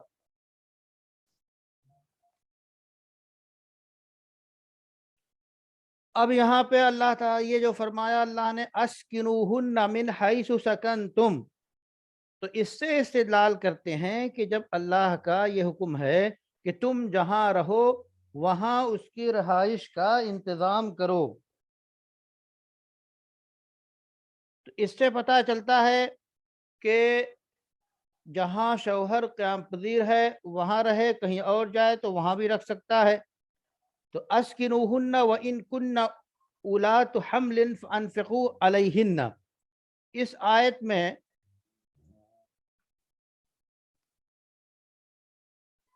آیت میں یہ صراحتاً بیان کیا گیا ہے، اس آیت میں یہ عام خواتین کا مسئلہ ہے، جن کو طلاق دی گئی ہو ان کا مسئلہ ہے، وہ جو نکاح کے اندر موجود ہیں ان کا مسئلہ نہیں ہے، لیکن چونکہ لفظ جو ہے عام ہے تو اس لفظ کے عام کی وجہ سے عموم الفاظ اور عموم معنی پہ عمل کیا جائے گا۔ تو گویا یہ پہلا مسئلہ ہے اس آیت سے، جس کا خلاصہ کیا ہے کہ طلاق شدہ عدت گزارنے والی خاتون کا نفقہ سکنا شوہر کے ذمے اس کی وسعت و طاقت اور گنجائش کے مطابق جو ہے واجب ہے۔ دوسرا مسئلہ یہ ہے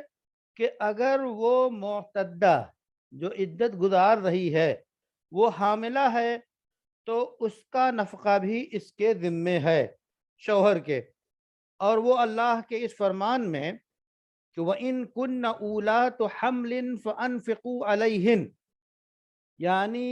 طلاق شدہ عورتیں اگر حمل سے ہوں تو ان پہ بھی تم خرچ کرو۔ کیوں؟ یہ جنین اور شکم مادر میں جو بچہ تمہارا پرورش پا رہا ہے اس کی وجہ سے، اور یہ نفقہ کب تک ہے؟ حتی یضعن حملہن، کہ جب وہ زچہ بچہ میں جدا ہو جائیں تو اسی وقت عدت بھی ختم ہو جائے گی، اور اس اعتبار سے اس وقت تک اس بچے حاملہ کا خرچ اٹھانا، جو طلاق شدہ ہے، طلاق شدہ عدت گزارنے والی حاملہ کا خرچ شوہر کے ذمے ہے۔ اب اس کے بعد جو شیرخوار نیا نو مولود ہے اس کا کیا مسئلہ ہے؟ تو کہہ رہے ہیں کہ احناف کے ہاں اس کے بعد بھی، یعنی وضع حمل کے بعد اور عدت کے خاتمے کے بعد بھی نفقہ واجب ہے، جیسا کہ حاملہ کے سلسلے میں اس آیت میں اس مطلقہ کا نفقہ واجب ہے جس کو طلاق رجعی دی گئی ہو اور جس کو طلاق بائن دی گئی ہو، ان دونوں مطلقات کا جو ہے اس کے ذمے نفقہ واجب ہے۔ یہ نفقہ کیوں واجب ہے؟ فقہا کے ہاں ایک جزیہ ہے کہ وہ کہتے ہیں کہ اگر کسی کو آپ نے اپنے کام کے لیے آپ کی وجہ سے کوئی آپ کے یہاں مقید ہے، آپ کے یہاں محبوس ہے، تو حابس کے ذمے محبوس کا نفقہ واجب ہوتا ہے۔ تو اب یہ مطلقہ رجیع ہو یا مطلقہ بائن ہو، یہ دونوں آپ کے گھر میں جو رہیں گی، آپ کے گھر میں جو ان کا قیام ہے وہ کیوں ہے؟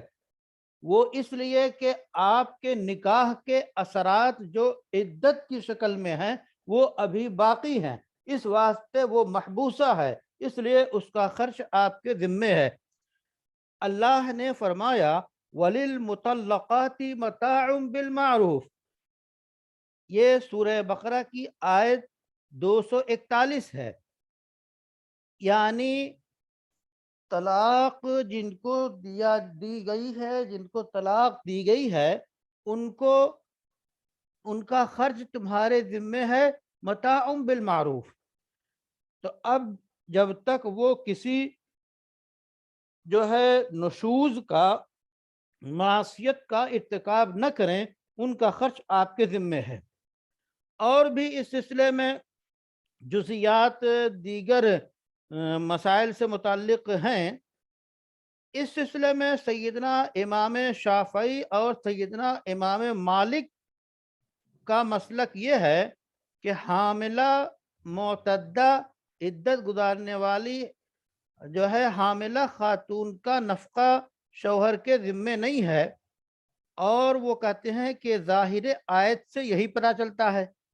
اور اس کی تشریح اسی انداز میں بیضاوی میں المدارک میں موجود ہے، اور صاحب ہدایہ نے باب النفقہ میں یہ مسئلہ بیان کیا ہے کہ لا نفقۃ للمبتوتۃ ولا سکنا، کہ مطلقہ عورت جو بائن ہو اس کے لیے نہ نفقہ ہے اور نہ سکنا ہے، نہ رہائش ہے۔ اور استدلال کیا ہے فاطمہ بنت قیس کی اس حدیث سے جس میں وہ کہتی ہیں کہ ان کے شوہر نے ان کو طلاق دی تو رسول اللہ صلی اللہ علیہ وسلم نے فرمایا لا سکنا لکا ولا لکی ولا نفقۃ، کہ نہ تمہارے لیے نفقہ ہے اور نہ تمہارے لیے سکنا ہے، نہ رہائش کا انتظام بندوبست کیا جائے گا اور نہ تمہارے لیے جو کھانے پینے اور ان جو ہے مصارف کا انتظام ہوگا۔ لیکن احناف کا استدلال سیدنا عمر رضی اللہ تعالی عنہ کے استدلال اور ان کے فرمان سے ہے۔ جب یہ حدیث فاطمہ بنت قیس کی یہ حدیث حضرت عمر نے سنا تو انہوں نے صاف فرمایا کہ لا ندعو کتاب ربنا ولا سنت نبینا بقول امرأة لا ندری اصدقت ام کذبت حفظت ام نسیت۔ یہ انہوں نے تبصرہ فرمایا فاطمہ بنت قیس کی اس حدیث پہ۔ وہ کہتے ہیں کہ ہم اپنے رب کی کتاب کو، اپنے نبی کی سنت کو ایک خاتون کے صرف قول کی بنیاد پہ نہیں چھوڑیں گے جبکہ ہمیں پتہ نہیں کہ یہ سچ کہہ رہی ہے یا غلط کہہ رہی ہے، اس نے محفوظ بھی رکھا فرمان کو یا بھول گئی۔ اس اعتبار سے حضرت عمر کہتے ہیں میں نے تو یہ سنا ہے نبی صلی اللہ علیہ وسلم کو کہ لہ السکنا والنفقہ، کہ ایسی خاتون کو رہائش بھی فراہم کی جائے گی اور اس کے ساتھ ساتھ نہ اس کے مصارف بھی برداشت کیے جائیں گے۔ تو یہ تفصیل بھی سورہ بقرہ میں گزری۔ اس کے بعد صاحب کشاف نے بھی یہ تفصیلات نقل کی ہیں، اور وہ کہتے ہیں کہ یہاں پہ اللہ تعالیٰ نے حامل کی جو قید لگائی ہے وہ اس واسطے کہ کبھی یہ گمان ہوتا ہے کہ حمل کی مدت کبھی طویل ہو جاتی ہے، یعنی بالکل ابتدائی دور ہو تو 7 مہینے 9 مہینے بھی ہو سکتی ہے، ایک دم ابتدائی دور ہو تو 9-10 مہینے ہو سکتی ہے، تو کہیں ایسا نہ ہو کہ عدت کی مدت طویل ہونے کی وجہ سے لوگ اس کے نفقے کو بھول جائیں، اس واسطے حامل کی قید لگائی گئی ہے۔ یہ صاحب کشاف کی رائے ہے اس آیت کی تفسیر میں۔ بہرحال اب ایک مسئلہ اور رہ جاتا ہے، وہ یہ کہ وہ خاتون جس کے شوہر کی وفات ہو گئی ہو اور وہ حاملہ ہو تو اس کا نفقہ اور اس کا سکنا واجب ہے یا نہیں؟ تو کہتے ہیں کہ اکثر فقہا کہتے ہیں کہ اس کا نفقہ واجب نہیں ہوگا غیر حامل پہ قیاس کرتے ہوئے، لیکن حضرت علی اور تابعین کی ایک جماعت نے یہ کہا ہے کہ اس کا نفقہ بھی واجب ہوگا، اور یہ تفصیلات آپ کے الکشاف میں موجود ہیں۔ یہ دو مسائل ہوئے۔ اب اس کے بعد تیسرا مسئلہ ہے کہ مطلقہ جو خاتون مطلقہ ہے وہ اگر دودھ پلائے اپنے بچے کو تو وہ اجرت لے سکتی ہے اور اجرت لے کر دودھ پلا سکتی ہے، اور یہ تفصیل اس آیت کے جز میں موجود ہے۔ فَإِنْ أَرْضَعْنَ لَكُمْ، یعنی اگر یہ طلاق شدہ عورتیں تمہارے بچوں کو دودھ پلائیں نکاح کے خاتمے کے بعد اور حمل کے جو ہے وضع ہونے کے بعد، اگر تمہاری اولاد کو یہ طلاق شدہ عورتیں دودھ پلائیں تو کیا حکم ہے؟ فَآتُوهُنَّ أُجُورَهُنَّ، تو تم ان کی اجرت اور گویا ان کا اکرامیہ اور ان کے مصارف کو ادا کرو۔ وَأْتَمِرُوا، اور اس سلسلے میں آپس میں مشورہ کر لو، یعنی یہ شوہر اور طلاق شدہ عورت اور اسی طرح گھرانے کے لوگ مل کے طے کر لیں بمعروف، یعنی بہتر طریقے پہ کہ دودھ پلائیں تو معاملہ طے ہو جائے اور اس کے مصارف کتنے ہوں گے یہ طے ہو جائے۔ وَإِن تَعَاسَرْتُمْ، لیکن اگر تم جو ہے تنگ دست ہو تو ایسی صورت میں آپس میں وہ مصالحت سے اجرت طے نہیں ہو سکی، پریشانی کی بات ہے تو کوئی مسئلہ نہیں، فَسَتُرْضِعُ لَهُ، تو پھر دوسری کوئی خاتون باپ کے بچے کو دودھ پلا دے گی، جیسا یہ کہ اس لہو کی ضمیر مولود کی طرف لوٹ رہی ہے یا والد کی طرف لوٹ رہی ہے، دونوں ہی ہے،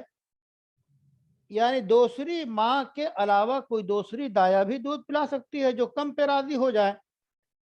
اور مسئلہ یہ لِيُنْفِقْ ذُو سَعَةٍ، کہ جو صاحب گنجائش ہے وہ دودھ پلانے والی کے لیے اپنی گنجائش اور اپنی حیثیت کے حساب سے خرچ کرے۔ وَمَنْ قُدِرَ عَلَيْهِ رِزْقُهُ فَلْيُنْفِقْ، اور جس کا رزق تنگ ہو تو وہ بھی خرچ کرے اپنے حساب سے اس دودھ پلانے والی دایا پہ اور دودھ پلانے والی پہ۔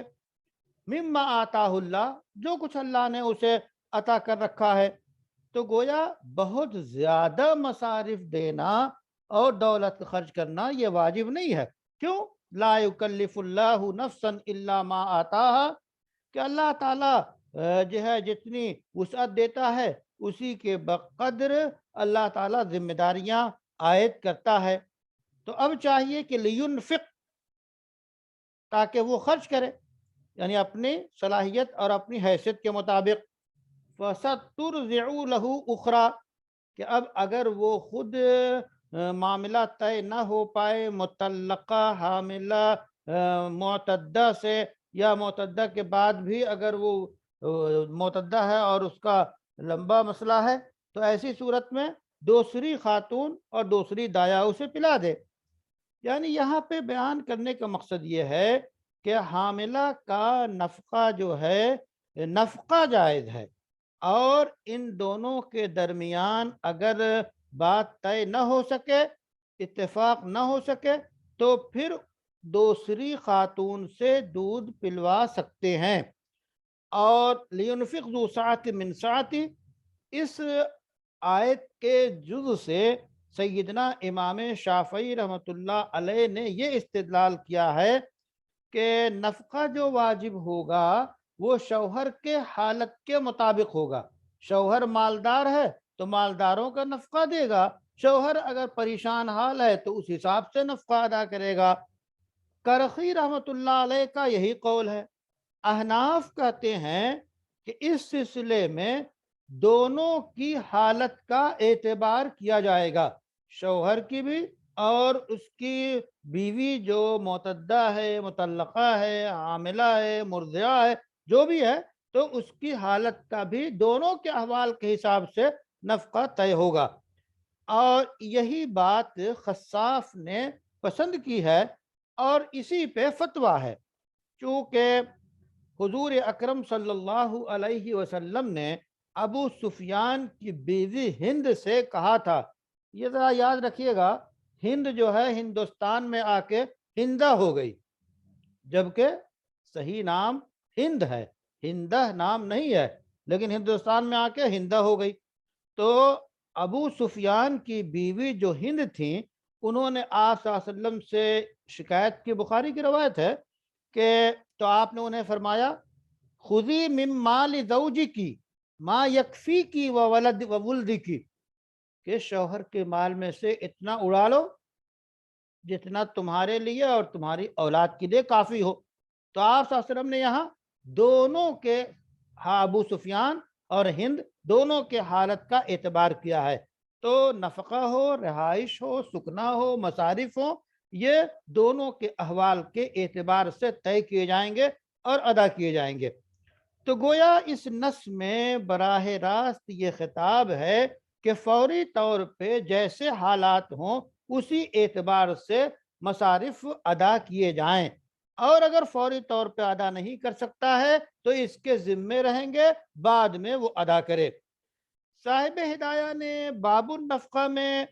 اور صاحب کشاف، صاحب مدارک نے جو ہے اس کو مطلقات اور مرضعات کی تمام قسموں میں ان کے لیے ضروری قرار دیا ہے کہ یہ آیت عام ہے ان سب کا، کہ نفقہ اور ان سب کے نفقے کی جو تعیین ہے کہ دونوں کے حال کے اعتبار سے ہوگی، سب پہ شامل ہے۔ اور کہتے ہیں ایک مسئلہ اور ہے، وہ کیا ہے؟ وہ مسئلہ یہ ہے کہ ماں کے ذمے بچے کو دودھ پلانا واجب نہیں ہے۔ یہ جزیہ ایسا ہے جو فقہ کی، تفسیر کی کتابوں میں لکھا ہوا ہے کہ واجب نہیں ہے، بلکہ اصل واجب کیا ہے؟ باپ کے ذمے ہے کہ اپنے بچوں کے دودھ پلانے کا نظم کرے اور دایا تلاش کرے جو آ کے اسے دودھ پلائے۔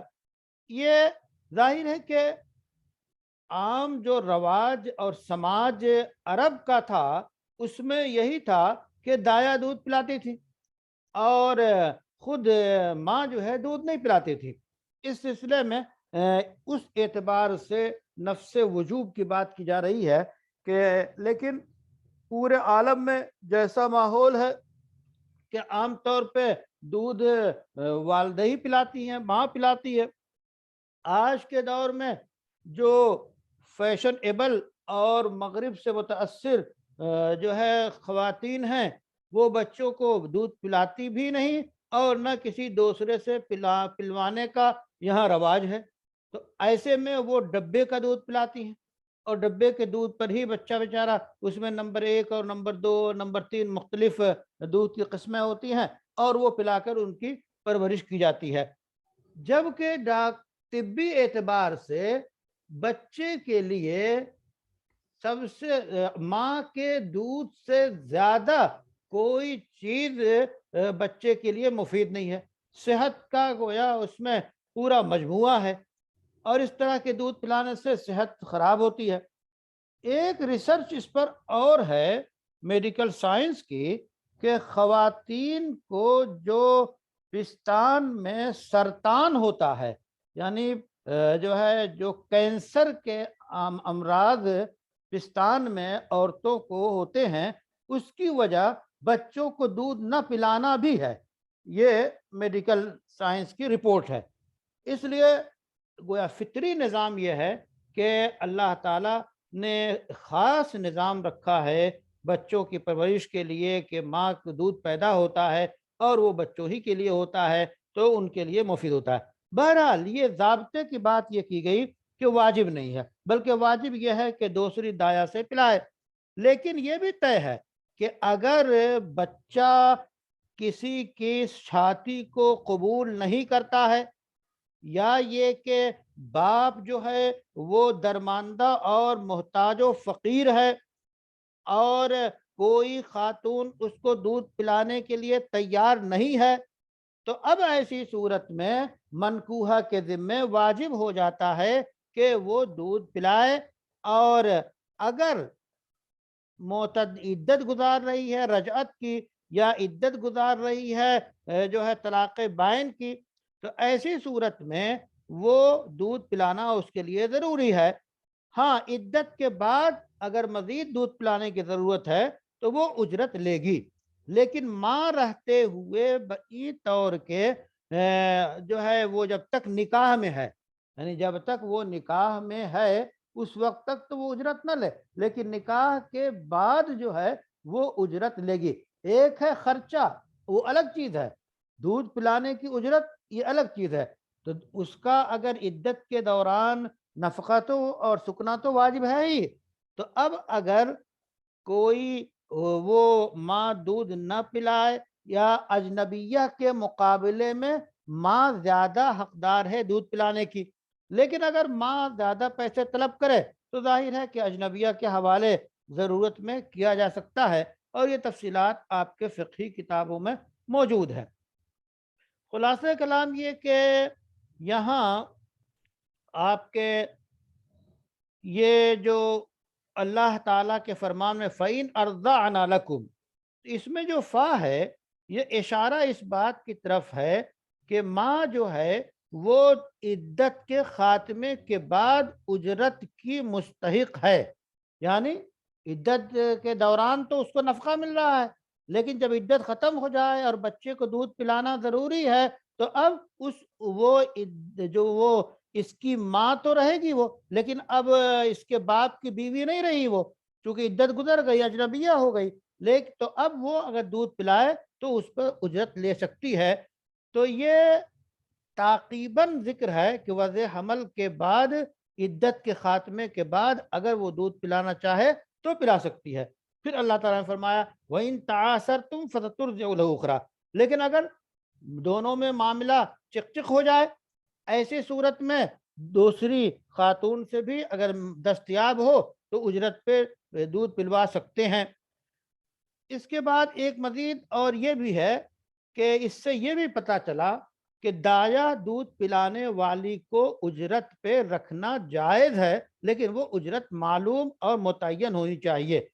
باب الاجارہ میں صاحب ہدایہ نے واضح کیا ہے کہ دایا کو اجرت پہ متعین جو ہے اجرت پہ رکھ سکتے ہیں، چونکہ اللہ نے فرمایا فَإِنْ أَرْضَعْنَ لَكُمْ فَآتُوهُنَّ أُجُورَهُنَّ، تو اس سے پتہ چلا کہ اجرت پہ دایا کو حاصل کیا جانا جائز ہے۔ تو خلاصہ کلام یہ کہ جب یہ خاتون جو نکاح میں تھی اور طلاق کے بعد اجنبی ہو گئی، اب جو بچہ ہے تو یہ اجنبی کی طرح اب یہ خرچ یعنی دودھ پلانے کی اجرت لے سکتی ہے، اور اس میں کوئی حرج نہیں ہے۔ اب اجرت کی مقدار کیا ہو، تو فقہائے قدیم کے زمانے میں وہاں پہ انہوں نے طے کیا ہوگا کہ ہر مہینے میں 1 درہم لے، یا یہ کہ کھانا اور پینا اور پوشاک لے۔ لیکن ظاہر ہے کہ لفظ قرآن یہ کہ آیت کے الفاظ میں جو تعمیم ہے، جو وسعت ہے، وہ قیامت تک کے تمام ادوار کو شامل ہے، کہ جیسا دور ہو، جیسا چلن ہو، جیسا رواج ہو، اس حساب سے خرچ دیا جائے گا۔ اس میں طے نہیں کیا جا سکتا کہ دینار دیا جائے گا، کہ چاندی دی جائے گی، کہ سونا دیا جائے گا، گرام کتنے ہوں گے۔ یہ ہر دور کے لحاظ سے جو عرف ہوگا اس حساب سے مصارف ملیں گے۔ اسی واسطے سیدنا امام ابو حنیفہ اور صاحبین کے درمیان اس معنی کر اختلاف رہا ہے کہ کیا طے کیا جائے۔ تو اللہ تعالیٰ نے فرمایا وَعَلَى الْمَوْلُودِ لَهُ رِزْقُهُنَّ وَكِسْوَتُهُنَّ بِالْمَعْرُوفِ، تو اس میں رضاعت کی اجرت کو بیان کیا گیا، اور یہی گفتگو آپ کے فقہ کی کتابوں میں موجود ہے۔ ایک بات اور بطور اضافے کے وہ یہ ہے کہ دیکھیے، جس طرح دودھ پلانے والی کے ذمے دودھ پلانا ہے، اسی کے ساتھ ساتھ دودھ پلانے والی کی ذمہ داریاں اور بھی ہیں۔ وہ کیا ہے؟ بچے کو غسل دینا، بچے کے کپڑوں کی صفائی رکھنا، بچے کے کھانے پینے کو تیار رکھنا، بچے کی مالش کرنا، یہ تمام چیزیں اس کے ذمے داخل ہیں، اور ان چیزوں کی الگ سے اس کو کوئی اجرت نہیں ملے گی، بلکہ وہ اسی جو اجرت طے ہو گئی ہے دودھ پلانے کی، اسی میں یہ ساری چیزیں داخل ہیں۔ اب اگر کسی دایا نے کسی بچے کو اب دودھ پلایا، اس نے بکری کا، یا اس نے اس کو کھانا کھلا دیا، اور مدت گزر گئی، مدت رضاعت گزر گئی، تو اس کو کوئی اجرت نہیں ملے گی، یعنی دودھ پلانے کی اجرت نہیں ملے گی، کیونکہ طے کیا ہوا تھا، یہ اپنا دودھ پلاتی، اور اس نے گائے کا یا بکری کا یا بھینس کا دودھ پلا کے یا ڈبے کا دودھ پلا کے اس کو چھٹی کر دی، تو جو معاملے کے خلاف ہوا۔ اور ایک اور بھی مسئلہ ہے کہ دودھ پلانے والی جو ہوگی، یقیناً وہ کسی کی بیوی ہوگی، تو اب جب شوہر والی ہوگی تو کہتے ہیں کہ شوہر والی ہوگی تو اپنے شوہر سے اس کو ملنے کا حق حاصل ہوگا، لیکن ظاہر ہے کہ دودھ بچے کے باپ کے گھر میں ملنے کا حق نہیں ہوگا، بلکہ وہ اپنے طور پہ کہیں ملے لیکن ملنے کا حق ہوگا، اور اگر ایسا نہیں کرتے ہیں تو پھر یہ اجارہ فسخ ہو جائے گا۔ تو یہ گویا خلاصہ اور اجمال کے ساتھ یہ چند احکام بتائے گئے۔ بنیادی طور پہ اس میں 3 احکام بتائے گئے، اور اس کی وہ کہ مطلقہ معتدہ کا جو ہے رہائش واجب ہے، اسی طرح دوسرا مسئلہ کہ نفقہ حاملہ کا نفقہ واجب ہے، تو یہ اور تیسری بات بتائی گئی کہ مطلقہ کے اگر ہو تو وہ اجرت پہ